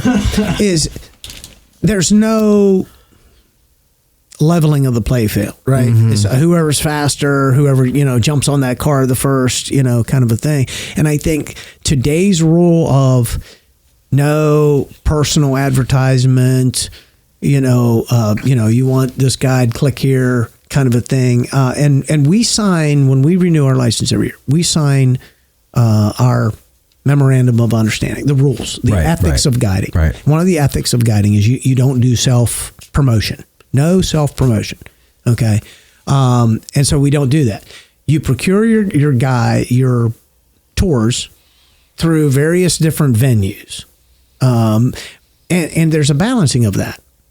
At the visitor center, there's a draw. There's available guides, and they book the tours to it on who's available on what dates. It's more availability based. It's not individual.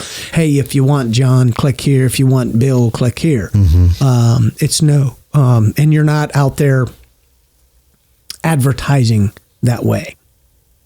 You know what I mean? Yeah. And that's the rules of the road. And I think that goes back to jumping off the curb and knocking people down, and that there were It can guys get in nasty. a fist fight. Yeah. Because you're competing over tours. But again, the internet kind of obliterates that because you've got Facebook pages, you've got podcasts, and I guess someone can make the argument that if I have a Facebook page, Matt's Gettysburg or whatever, and I'm a licensed guide, well, isn't that kind of self-promotion? Or I guess that some of that stuff is fringe, right? Yeah. And that's for the, our supervisory ranger and the superintendent are ultimately to decide, do they want to say, no, you can't do that. Right. That's going to be difficult to do, though. I think it's one of those things where to bring that in under control, right? And podcasting, so now you're getting into First Amendment stuff. Yeah, well, and I think that kind of, but if you're going to accept the license and you sign the agreement, and the agreement says you're not going to do it, then it's under the agreement. Yeah, you're agreeing as a guide. I'm not going to do this, so we're not going to say, hey, if you want to tour with Jason Hileman, just dial 1-800. But if I were a guide and I wanted to do a podcast, you should be able to do a podcast, because in your podcast you're not promoting your guiding. Well, you shouldn't. I'm on with you, right, and I'm not sitting here. Hey, go to commercial. We're going to give if you want Jason Hileman as your guide, you can find him. I can do that. If they call you and say, how do I get in touch with that guy? That's you. But I can say to the people, if you would like to take a tour with Jason, contact me and I'll put you in touch. That's not a caveat to you coming on. No. No guides have ever said that to me. They're happy to just do it. We're just doing it. Yeah. Because we love the subject. And you want people to learn. Right. Yeah. But if I were to do a podcast as a guide and say, hire me. Right. That's different. That's possibly a violation. But if I were to do one and just say, I'm a guide and here's the story of the Battle of Gettysburg, there's nothing wrong with that. No. That's what Jim and Eric do. There's nothing Jim wrong and with Eric them doing that. Podcast, and they're not aggrandizing their services as a guide. No. They're promoting their history and the story of the history. Right. If through that people say, hey, and I've fielded these calls at the guide office, hey, I'm really wanting to get a tour with Jim or Eric. Right. Okay. Can you hook me up with that? Yeah, I'll get you their number and you can call them. But that's them doing it because they listen to the show. They're listening to the show and they kind of like that. They want maybe subject matter and they want, take me out in the field and let's talk about that. Yeah. But it's interesting how the internet, to me, is just, it really changes everything. Yep. And it is, I don't know. It's like one of those cat out of the bag things, I think. All right. So what else have we got here? We got regulations. We did pricing. Yeah, pricing. Okay, so everybody's got to be priced the same. No setting your own prices. That's part of competition. Mm-hmm. So I'm not out there saying, hey, I'll give you a tour at 10% discount. Book with me. You get a better deal. So universal pricing. Solicitation then takes a number of decades to actually, as I said, they grandfathered. Fred, I love talking. Fred remembers the names of people who were still grandfathered. They were allowed to get tours down in the square. Really? Oh, absolutely. Fred's been a guide for 30, 40, maybe 40 years, something like that. God. So Fred knew the guides. So that means that they were in the 1915 class then. Yeah, I think Fred knew some of the earliest guides. Yeah, wow. And so that's who better to write this history. He was able to talk to these people, and he interacted with people who were grandfathered. They're still allowed to pick up tours down in the square. Yeah. They didn't have to go to a guide station, for example. He also remembers the people who were still able to post at the guide stations. So the guide stations, let's talk about those. West End Guide Station, South End are the only two that still exist. So so now were those were created in response to, or not in response, but as an effort to get everybody to stop hanging out on street corners and on the square and everything, and saying, okay, you can operate out of one of these locations? Is that how let's talk about the guys, because like you said, there's two. There's the west end, there's the south end, and they're bathrooms now, and they were and north end. So there was a north end, right? Where was that? It's out near the school there somewhere. I'm not sure exactly where which that school. Location went. College? The high school. The high school. Mm-hmm. Going up the Harrisburg Road, I believe is the road it was on. Well, maybe it was on the what's that farm right there? Just north of Blockers Knoll. So yeah, I need somebody who wait. It's a Benner farm. It's one of the Benner farms. Was it there? You're talking about the Christian Benner farm? I don't know what I'm talking about. Yeah. Josiah Benner. Josiah Benner. I don't know where that North End guide station is, but it got torn down. Yeah, it's not there anymore. My understanding of the guide stations, and I would need somebody more knowledgeable to clarify this, was my understanding is those were kind of the gateways to the park. Yeah. So you can enter the park from the west, from the north, from the south. I don't know if there ever was one from the east, but that was, since there's no visitor center, right? Where are you going to get your introductory info? Right. Okay, so is there a park map? Stop here. Yeah. Okay. And guides could be posted there. And if you wanted a guided tour, here there they are. Go. So those were think where those are on the southern border and the western border today. There was one on the northern border, and I'm not sure about the eastern because, well, as you know, that like that the York Pike going out there, that's never really been preserved. No. That's your corridor of your commercialization right there. So I'm not sure if there was ever one out. And I am thinking about the Josiah Benner farm. That's what 6 questions just confirmed. Josiah. And if 6 questions says it, I know it's true. Me too. He never makes a mistake. I trust him. But okay, so those were put up as like the mini visitor centers, depending on where you're coming from. Yeah, gateway to the park kind of thing. Yeah. It's a logical place to put your guides. Put your guides there. It seems pretty organized at that point. And if you're stopping there, there's got to be some interest that you stop, that you want info. Probably a bathroom. And a bathroom. Yeah. So when did they stop using those as guide stations? Roughly, if you don't know it off the top of your head. Do not know when the guide stations were. Okay. I mean, you know, this isn't a test. As a posted guide location. Okay, well, maybe 6 question knows that one, and he can answer for us. But okay, so moving on though, the exams. Let's move. Are you ready to move on to the next topic, or you got more on regulations? Sure. Okay, exams. So now you've got the 1915 exams as the first one. For a while, it was, I think, unofficial in my lifetime that they would give them every 2 years, but that wasn't any like law that said it had to be done. It just seemed to be that was the way it was working out for a number of years that I can recall. Yeah, my understanding of it is while it's taken on patterns at different times during the years, it's always been based on a supply and demand. Okay. So when do you need more guides or not? If you don't need as many, let attrition take its effect. When was the second exam given?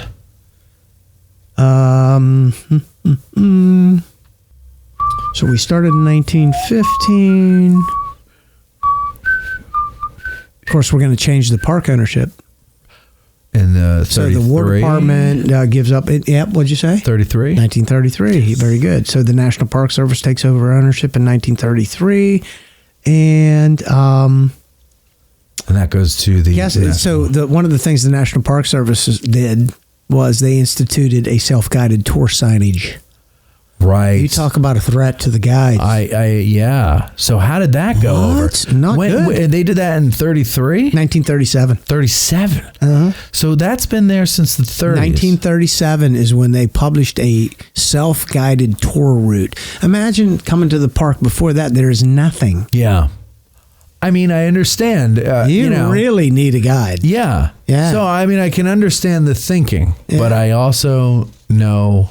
I think they're going to go a period of years, Matt, without an exam. So they did 1915, and then they re-examined those second and third class guides in 16. So how many were in that first batch of guides? 91. 91. Okay, so that sounds like an adequate force. So Yeah, because there were 91 licensed through that process, and as of 1960, 15 of them were still working. Wow. Isn't that wild? Wow. 1915, 1960, there was 15 of them still working. Huh. Yeah. And don't forget, now the park's going to go through an era where you don't need any guides when you go through the Great Depression. Oh, really? You got World War One. Yeah. Then you're going to go through the Great Depression. Okay. Then you're going to go through World War II. So I'm going to say the reason why I'm not reading a lot in Fred's history about when there's successive guiding exams is I think they're going to go quite a number of years where that's not an issue. So I'm assuming World War One, they're not doing it because they need men for the front. To the front. Right. And then Depression. Great Depression. Nobody has the money. Right. Nobody's traveling. Right. So there's no point in having guides. Right. It's not that is it that they said, well, we're in a depression, no more guides, or was it just that's just the way it worked out? You don't need more guides. You don't need have more. Enough guides. Okay, gotcha. And that must have been tough because that's certainly a luxury. Once you had the 91 licensed. Yeah. Do you need, at what point, like visitation is going to go down during world wars, Sure. you're conserving, like World War II, you think about you're conserving, tires, gasoline, Right. people weren't traveling. No. Great Depression, people weren't traveling. How did the examination process evolve over the years? Maybe that's what we should get into with the exams. Right. Not when did they give them, but how did it evolve? Yeah. You mentioned in 15 that it was read to you. Right. And then you had but as they go on, obviously that can't possibly have lasted very long that way. No, it's going to be written, then you fill in the blanks, right? So you fill in the answers. And there is a guide exam in 1952. So think about that. That's post World War II. Yeah. So that's in Fred's history. The guide exam then was to increase the guide force from under 55. So it decreased from the 91 licensed in the 1915 guide exam process down to under 55. And so they needed to bolster the number. Mm-hmm. So we'd have to ask Fred, did they go from 1915 to 1952 with the 91 and they let it erode down under 55 people to be guides? One way I could imagine that. The big joke today is, of course, the youngest person on the guide force is 57 years old. Of course, that's not true, but it's mostly older people. Was that the case back then? I mean, society has changed now where you have to have a real job, and this is something you do later as things get easier. The kids are out of the house and you've got more time, but you still have, in your case, you still have a career, right? But you do this on the side. A lot of other guides are that way. Right. Was that the way it was in the early days, or was it more like this is what you did? I get the sense this is what you did. This is what you did. And so when the government stepped in there, the War Department, Gettysburg National Military Park, stepped in there and they licensed those 91. These people were doing this as their job. Mm-hmm. They're jumping on these people's career. I get a sense that it was more of a job, a career of something that, and the reason I say that is, at least most of them must have been doing that because they're competing for tours. Right. If you think about the behavior of solicitation and what's leading to them cracking down on how you get tours, it's not supplemental income. No, you're driving for the more trips you get, the more money you make. Yeah, that makes sense. So there's some high enough desire with enough of that force that you have to say, okay, ease up on the jumping on cars in the square, right? Yeah, I mean, people back then couldn't have been that much crazier than we are today. It sounds more like they're desperate. These are desperate acts. They're right? wanting to stop cars jumping. There's talk in the history of they're worried for these people's safety. Right. Do not be leaving the curb more than 2 feet. There's moving traffic out there, and not everybody passing through this town is looking for a tour. Yeah. Yeah. It is in it is in between Chambersburg and Lancaster. Right. There are other places to go. People traveling through. Yeah. This is sometimes a through town for people.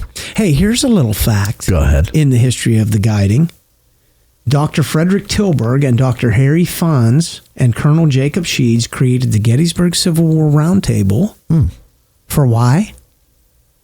Continuing learning or a broader spectrum of knowledge exclusively for guides. So the Gettysburg Civil War Roundtable was originally exclusively for the guides. Exclusively for the guides as a continuing education forum. Huh. And then it was, very shortly thereafter opened up to anybody. So that's an interesting piece of the history of the Gettysburg Civil War Roundtable. It is. I think that's pretty cool. And you know what? My friend is Jacob Sheet's grandson, Matt.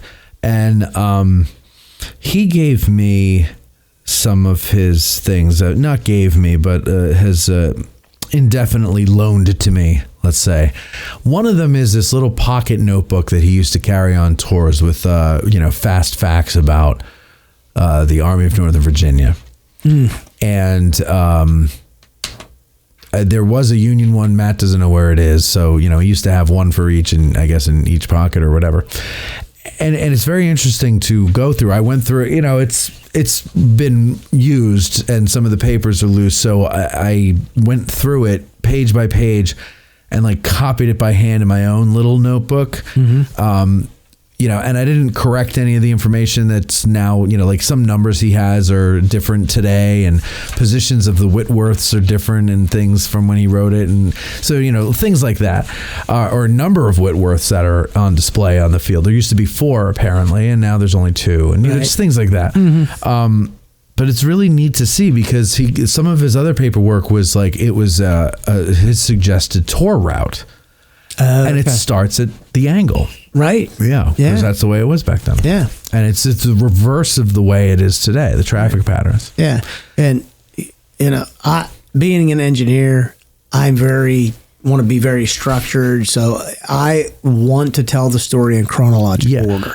I just want to build it. Why would you start at the end?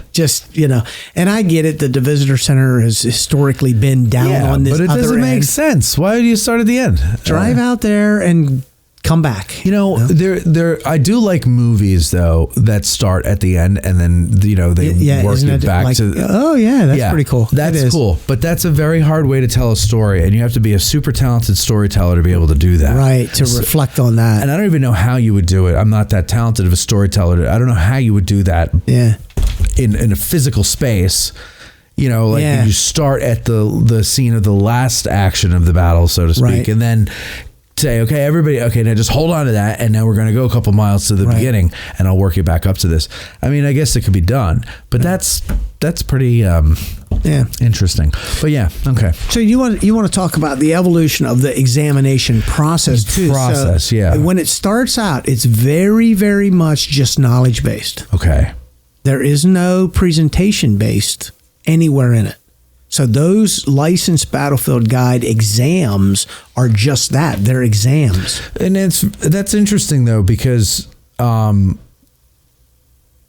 wonder if that's a reflection of the populace.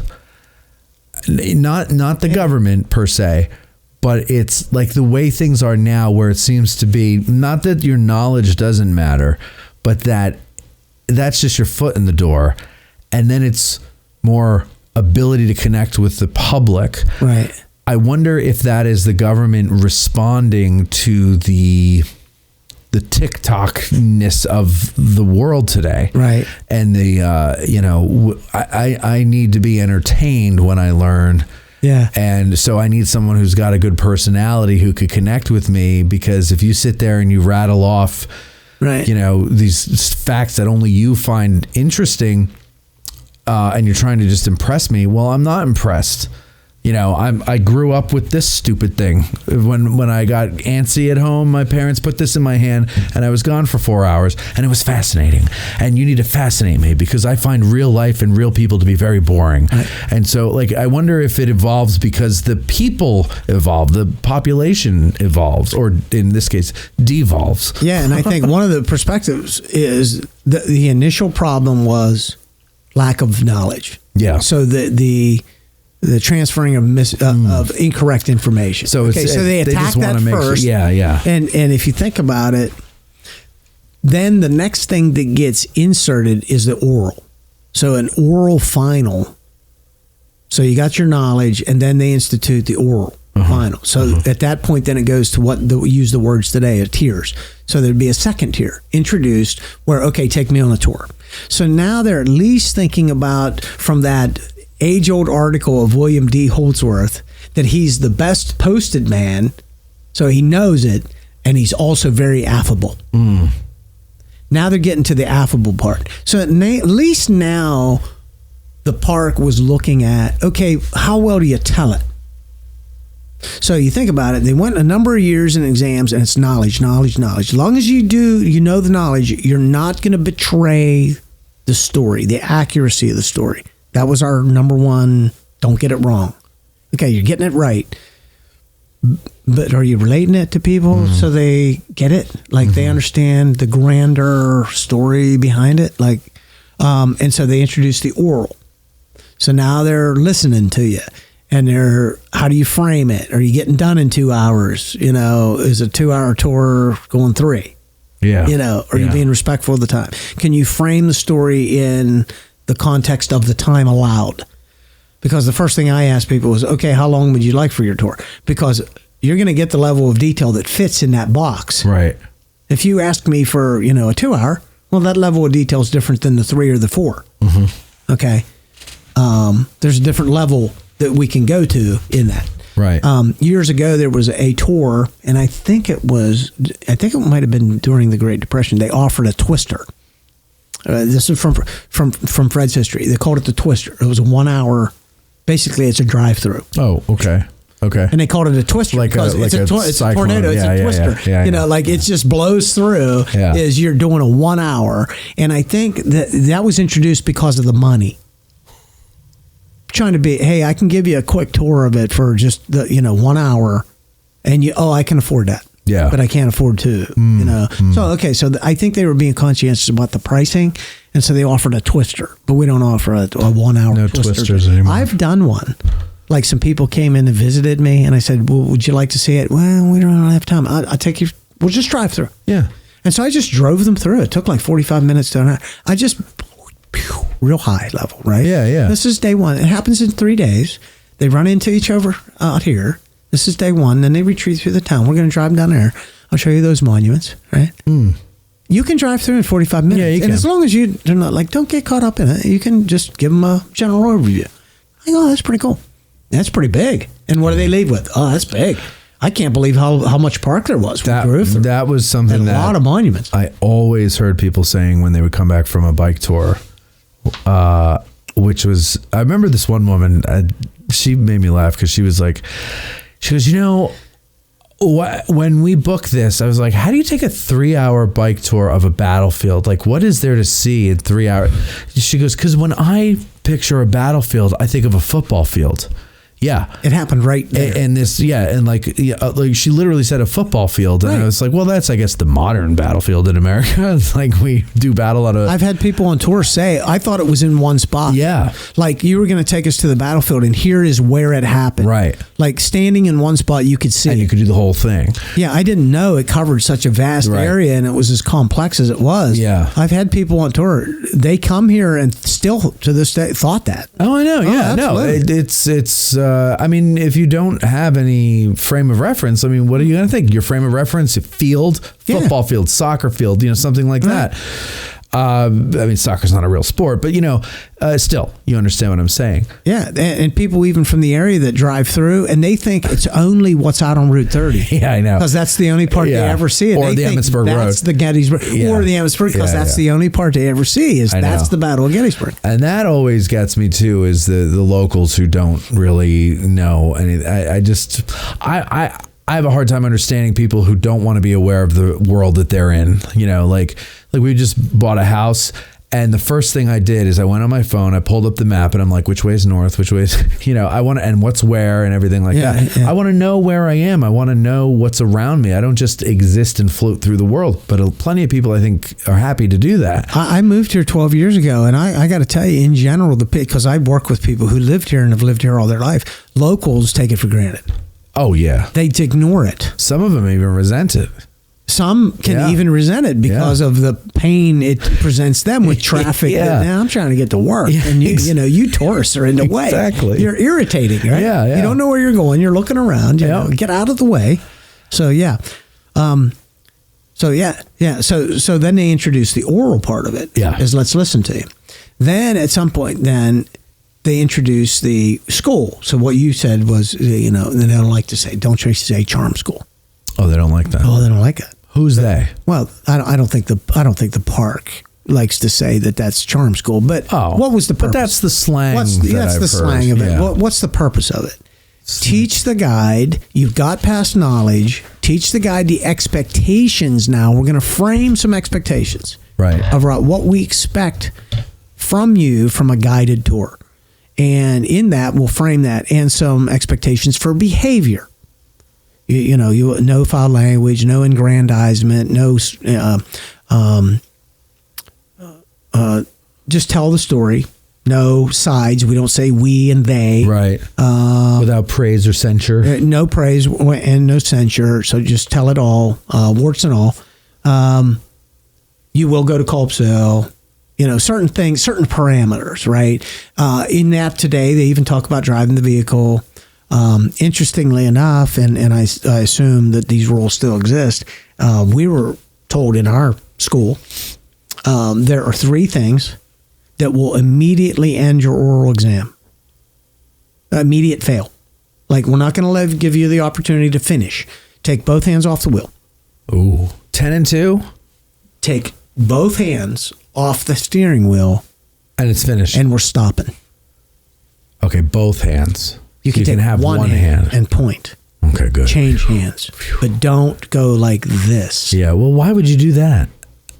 Hey, walk a mile and somebody else, it happens. It can happen easy. Really? Yeah. Don't take both hands off. Why are you doing jazz hands? Yeah, I mean, some people talk with their hands, right? I guess. So some people naturally might just go like that. Yeah. But the vehicle's moving. So that's interesting because when I'm in a car, you're not in danger. You're going 20 miles an hour. It's straight, and they might think to take both hands off. Yeah, no, I don't know. When I'm in a car, my first duty is driver. Well, you got the right mindset. Yeah. But I was taught well. Yeah, right. Don't take both hands off the steering wheel. That's an immediate stop. We're going back to the visitor center. You took both hands off the steering wheel. Okay, better luck next time. Okay. You get a second try. All right. The other thing is miss a traffic directional sign. So blow the stop sign, blow the traffic signal. Disobey a directional device, right? The other one is speeding. So think about it. When they present it, I'm like, oh yeah, that could happen. So you're on a 2-hour time frame. You got to get this tour done. So you're going 35 miles an hour. Yeah, right. You're not going to make them don't speed. No. So you can't make it up when you get out of the park because, like, if you're, let's say, on Reynolds and you don't have time to go all the way up to the peace light and everything, and you have to go on a Chambersburg still to get 25 miles an hour. Still 25 miles an hour. That's right. So you can't speed that little bit to the seminary. I think we were given parameters. You can go like 5 miles over, maybe. So there was a parameter, like if you whatever the cops would let you get away with. Like we're only going to give you so much bandwidth. Like don't speed. Well, I'm glad that the cruise control in my car can now allows you to set at 25. It used to not. It used to not. Yeah. I think you had to be over 30 or 35 miles 26. an hour. You had to be 26 miles. Okay. Well, from one of the ones that I had before. So either way.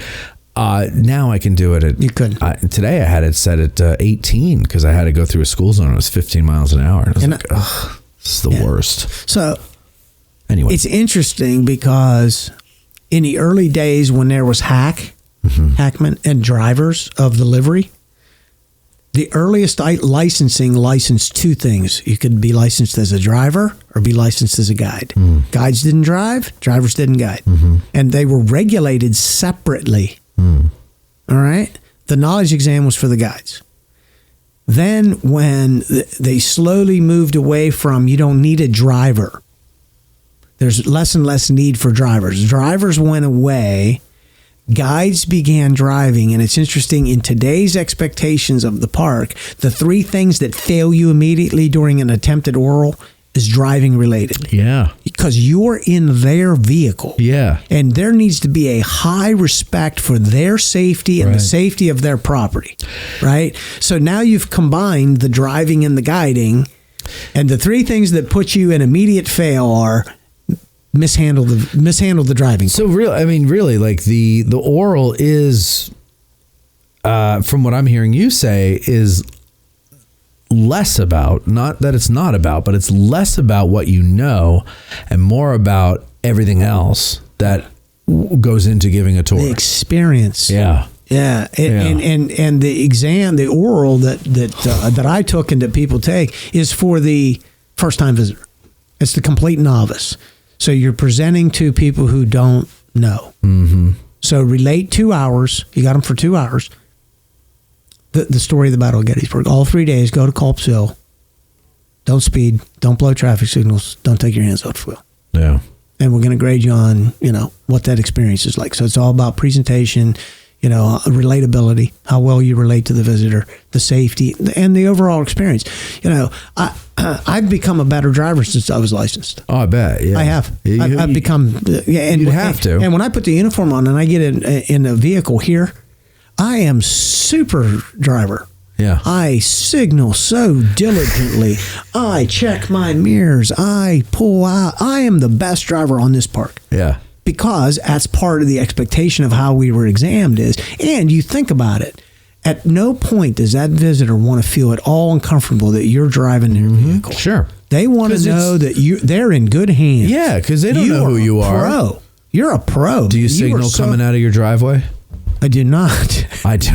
Do you? I do, because the way my driveway is, I'm able to come out front-wise, like I don't back out of it. So I signal. You say, well, I don't need to. It's just a pattern. It's just it's a habit that I get into. When do you start deciding it's not necessary, right? Yeah. So and I've seen people be comfortable. Yeah. There's no chances being taken while we're driving this vehicle. You're in good hands. It's super safe and highly professional the whole time. They sense it the way you're operating the vehicle, right? You're under control. You're not rushed. So basically, treat it like you're taking a driving test. Right. Just everything that you had to do in your driving test. Right. And we were given parameters. You stop at the stop sign. That's your first stop. Yeah. Come to a complete stop at the stop sign. Then you will creep forward to be able to look left and right. Yeah. Okay. But your first stop is the legal stop at the bumper, at the at the stop sign. So the driving part of it. And then as that has evolved, you go knowledge exam, teach you through the school what the expectations are. It includes the driving, and now the oral, the final, right? And then that evolved further with, okay, very knowledgeable people, but still not getting the best relatable tour. Right. Like we need people with better interpersonal skills of presentation. That's when they instituted, for the first time, the 2015 exam, the interview process was the 4 tier. Knowledge exam, then an interview. If you don't interview well, come back next time. We're not going to start the whole process of teaching you what the expectations are for an exam. We don't have a good feel from the interview that you're answering questions well, that your presentation, eye contact and how you deal. That's your first judgment of how well are you going to relate. Because we're going to ask you 5 simple, same questions. Give us the answer. We're watching how you handle. Yeah. It almost sounds to me like it's harder now in a different way than it was, say, in the 1915 when they got those ridiculous questions. Like, it's harder in the sense that, it's more maybe challenging. I don't know if harder is the word, but it's more challenging because a lot of history people are not personality people. It accentuates soft skills. Yeah. Now. Right. Whereas before it was, at its earliest days, it's driven on knowledge only. Right. Think about it. Only knowledge. And it was only an exam. And I think that there's a lot of people who are still in that mindset, and no matter how many times they may see one of the shows that we've been doing this year about guiding, and when the guides and even when Angie was on, and And, you know, they're not saying, no, knowledge doesn't matter. That's not what they're saying. But they're saying, yeah, but this other stuff matters too. Yeah. And you got to have both. You can't have one without the other. That's correct. It's like, you know, so that sounds like it's going to be more difficult for a lot of people because they've spent so much time with their nose in a book and not developing people skills. And that really, I think at the end of the day, if you can get your, and I know it sounds like I've already passed it and I don't think I'm gonna, but, but it sounds to me that the you know, is passing the written, you know, then after that point, you just have to focus on really like connecting with somebody, being a human being. Yeah. And it's like a lot of nerds, you know, in our, I meet a lot of people like, and they're not doing that. Yeah. And, you know, just from being around the Civil War community. Yes. And being on walks. And, you know, I'm just a part of the community. I'm out there taking battlefield walks with everybody else and signing up for these tours because I just love this. Right. Is I see people who are love the subject matter. They're exuberant. But the fact is, and I know people who are super knowledgeable, they have no interest in being a guide. Wow. I have no interest in being a reenactor. Right, me neither. I don't. I just don't. That's not my thing. Too lazy. Part of the history is why do you want to be a guide? And there is a document. It's out there.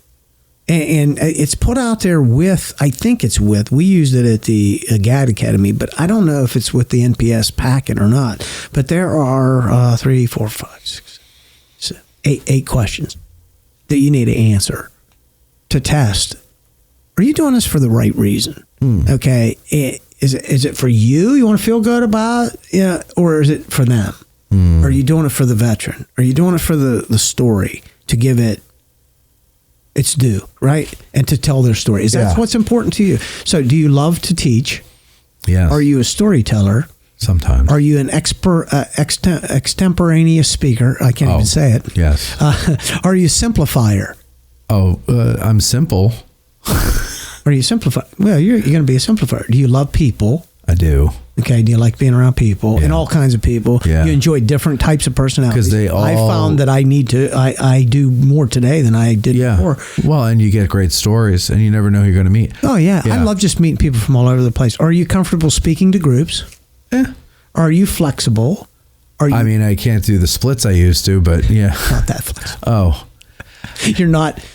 I can improvise is what you're saying. Yes. Yeah. So, no, this is my tour and this is where we're going and it doesn't change. Yeah. No, if somebody asks a question, I'll take you over there. Yeah, that's the hardest part because when you have to do your oral, don't you have to like prepare a tour ahead of time based around some kind of theme? Or is that what you had to do in the past? When I was examined, yes. So we were told that would scare the hell out of me. In our weekend class, develop your own theme. We know you know the battle. Yeah. You all know the battle. You're going to give a 2-hour tour, but within the 2-hour tour, it needs to have an underlying theme from the beginning, and it kind of concludes, and people see the linkage. So if you want to know mine, good ground. High ground. It's a good ground. So the key of, you think about how I weave that in, roads, hills, ridges, the good ground. Now get this, at the end, then I say, now you see how the good military ground becomes preserved and eventually hallowed. Oh. Now it's hallowed ground. Okay. It's good ground. Good ground. I get it. So, and they get the history of the battle, the history of the park, and the cemetery. That's pretty good. Hallowed ground. See, now. So that was my theme. But here's the problem that I have, and this is where I think I'll get tripped up. I'm a good improviser. I'm not a good planner. When I have to plan, I'm like, well, I don't know. I'm not in the moment. I don't know what these people are like. I don't know what their personality. I play off of people. Right. So to be able to do that just for a test, that's going to take a lot of work for me. So the only part that was a wild card. I'm not going to take it. Well, I'm out. I'm done. I'm quitting.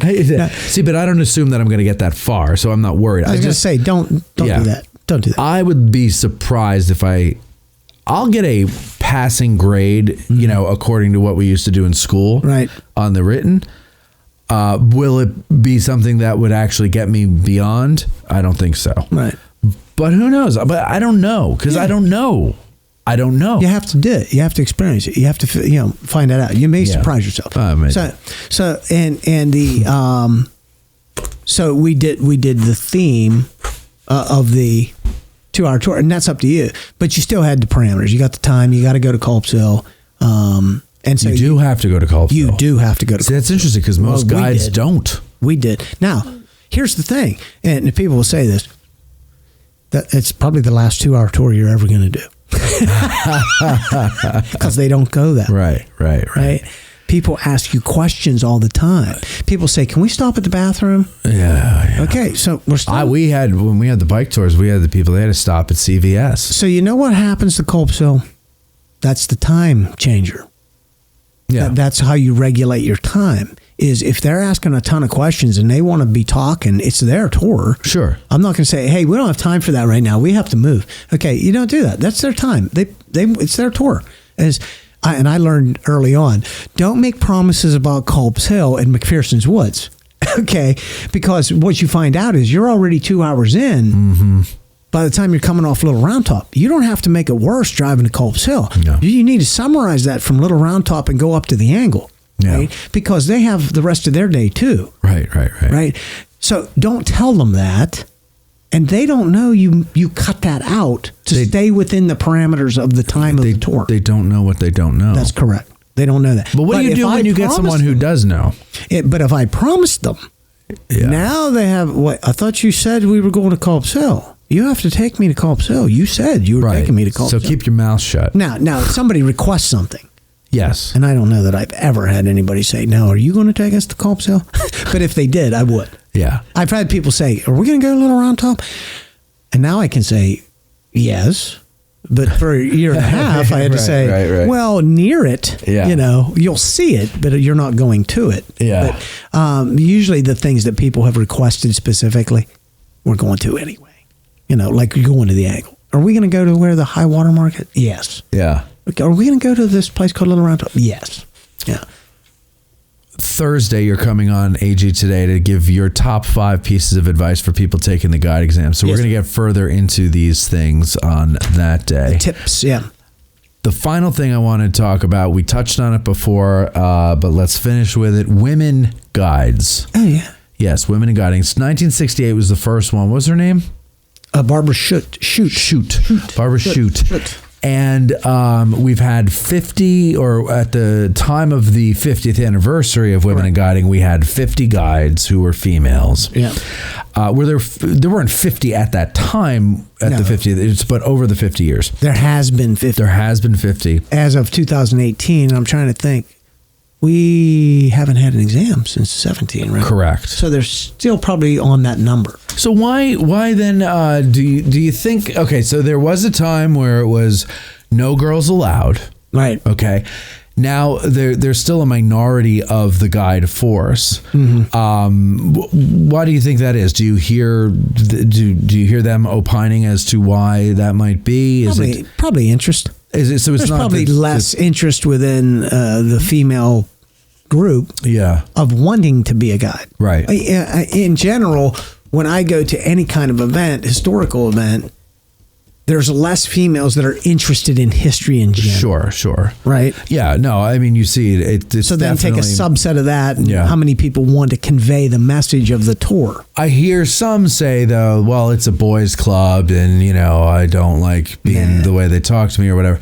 But I always feel like most of the time when anybody of any ilk says, well, I don't like this because of the way someone talks or something like that. It tends to, in my mind, it's more like, well, that's the way you're taking it. Like you're putting your feelings about yourself on them and saying that they're treating you a certain way. But, like no one else would objectively hear that and say it. And I think but I think that's a minority of people. I do agree with you that I just find that, the interest isn't there as much, and it's not that women aren't interested in history.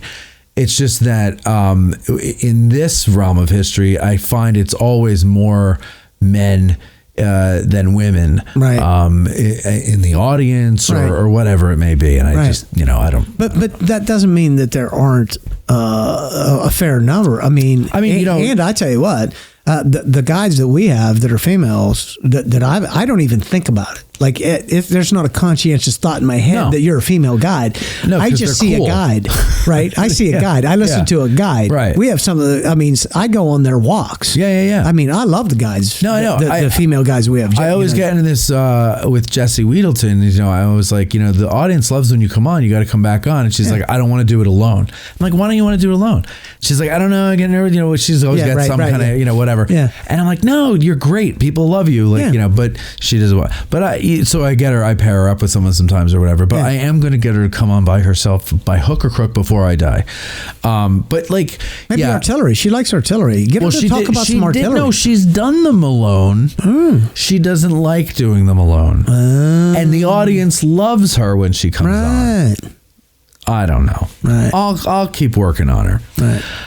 Okay. So, but we are seeing there is a good. How many women are on the force now? The force is what, like 130 ish? I thought it was in the low 140s. Maybe it's 137 now. Somewhere around there. 140. Let's just say 140. It was up around 150 when I come on, and now it's attrited down to below 140. I think you're right. But we had some retirees and some deaths in the last since, like, say, COVID. Yeah. Right. COVID actually forced some people to just stop, quit. So okay, it's a 140. So how many of those are female? Would you say? You don't have to give me an exact number, but 5%, 10%, 2%, 30%, 90%. There's got to be pushing 20 female guides. Okay. What would that be? I can't. 12%? 13%? I can't do that math in my head. I went to Catholic school. 10% would be 14. Okay. That's true. That I can do. See, that's how I always simplify it. Just do the easy number. Okay. Of 140, 10% is 14. So then we're talking pushing 20. We got to be 12, 13%. Something up like there. Okay, great. So that's good. That's a pretty decent sized number, and I think you're going to see that grow. I know. I do too. Of about maybe 4 females who are taking the guide exam this year. Yeah, I can think of a number of them that I've spoken to that I know are taking the exam. And by the way, if you pay attention to this show, the people in surrounding me on this show are majority female. Female, correct. And it's not because I'm sexy. No. I mean, yeah, exactly. It's because they're interested in this stuff too, and I'm actually kind of flattered that they feel comfortable to come on here and that I provide a space for them to explore everything. And I think it's a growing thing too. It is. The more there are female guides, they set an example. They are a good example, and then others are willing to do it. Yeah, right. And the more, and then it grows. Yeah. It just grows from there. So we've got a great group. They do great scholarship. They do great work out on the field. And the more you do that, then that's going to encourage others to want to do that too. Yeah. Yeah. Jason, thank you very much for coming and doing this. It's my pleasure. Hope that in some small way I gave Fred's work justice. Like I said, Fred I should Hawthorne. Get Fred on. Yeah, you should. And I talked to Fred during the Guide Academy. I said, Fred, they're looking for a history of guiding. I'm using your stuff, buddy. Yeah, he should come on sometime. Yeah. Fred would be great. And Fred knows so much more detail about some of this early guiding. It is amazing. And the pictures, if you had the ability to put up some pictures that he would have, it's amazing stuff. If you can, we've got pictures of William D. Holdsworth, taking the president around. Yeah. Nothing for B. Hayes. It's in the carriage right behind him. That's cool. He's got all these pictures. And look right there. There's Holdsworth. Right there's Holdsworth. Like, you can see Holdsworth in all these pictures. Like, there's your guide. And he's not in a guide uniform. He's just doing. If you can get me digital versions of these pictures, I can put them in when I edit this show. Oh, okay. So, yeah, we can throw that up there. If you can do it. Yeah. I'm hoping to put this up by Monday. Okay. Yeah. So,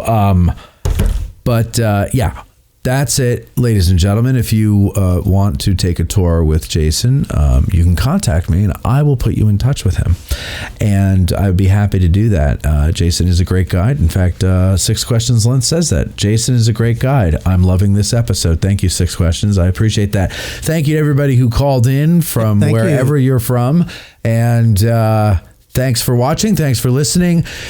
If you're watching this on the YouTube free feed right now, that's because we're getting into the holiday season. I'm feeling a little bit generous, but also because I want you to know that you would watch this ahead of. Usually I don't put a show. I don't do a show on a Tuesday and put it out on Monday. I put it out months later. But because of the guide exam coming up, I'm putting any guide related shows up to the front, so this will come out on Monday, but normally only our patrons get to see this at patreon.com/addressinggettysburg. So go ahead and become a patron. By the way, 14 out of 72 orthodontists say that being a patron of Addressing Gettysburg and listening to the episodes, the 300 plus episodes over there, will help you with the guide exam. You won't pass it, but it'll help you. One other thing is, I hope the show didn't encourage somebody to want to become a guy, because you're going to have to wait now because registration's closed. Registration's closed, yeah. If you're not involved in the current exam process, you're not going to be. Yeah, and I also hope we didn't discourage anybody who might be a little shy by overemphasizing the personality part of everything. Right. Because that would suck too, because you just paid $250. Don't worry about it. Just see if we can get past the written. Learn it. And by the way, just do the written. If you are taking the guide exam, that night you should sign up for our Christmas party. We have limited space, but and it's actually filling pretty quickly. So you want to go to our Facebook page. I posted the link where you can go and sign up. It's free. It's at the Barn Resort. We also have an invitation list, which you are on. I just haven't sent out the invitations yet. So December 7th. December 7th, 6 o'clock. You know, we are all going to need a drink, some laughter, and some frivolity with some fellow Gettys nerds. And if you're a listener to the show and you want to rub elbows with some of your favorite guests who've been on the show this year, then you must come and join us at the Christmas party, 6 o'clock at the Barn Resort, December 7th of 2024. Awesome. That's it for us, ladies and gentlemen. Thank you very much for listening. I appreciate your support, and we will talk to you next time. Thank you. Thank you. You're welcome.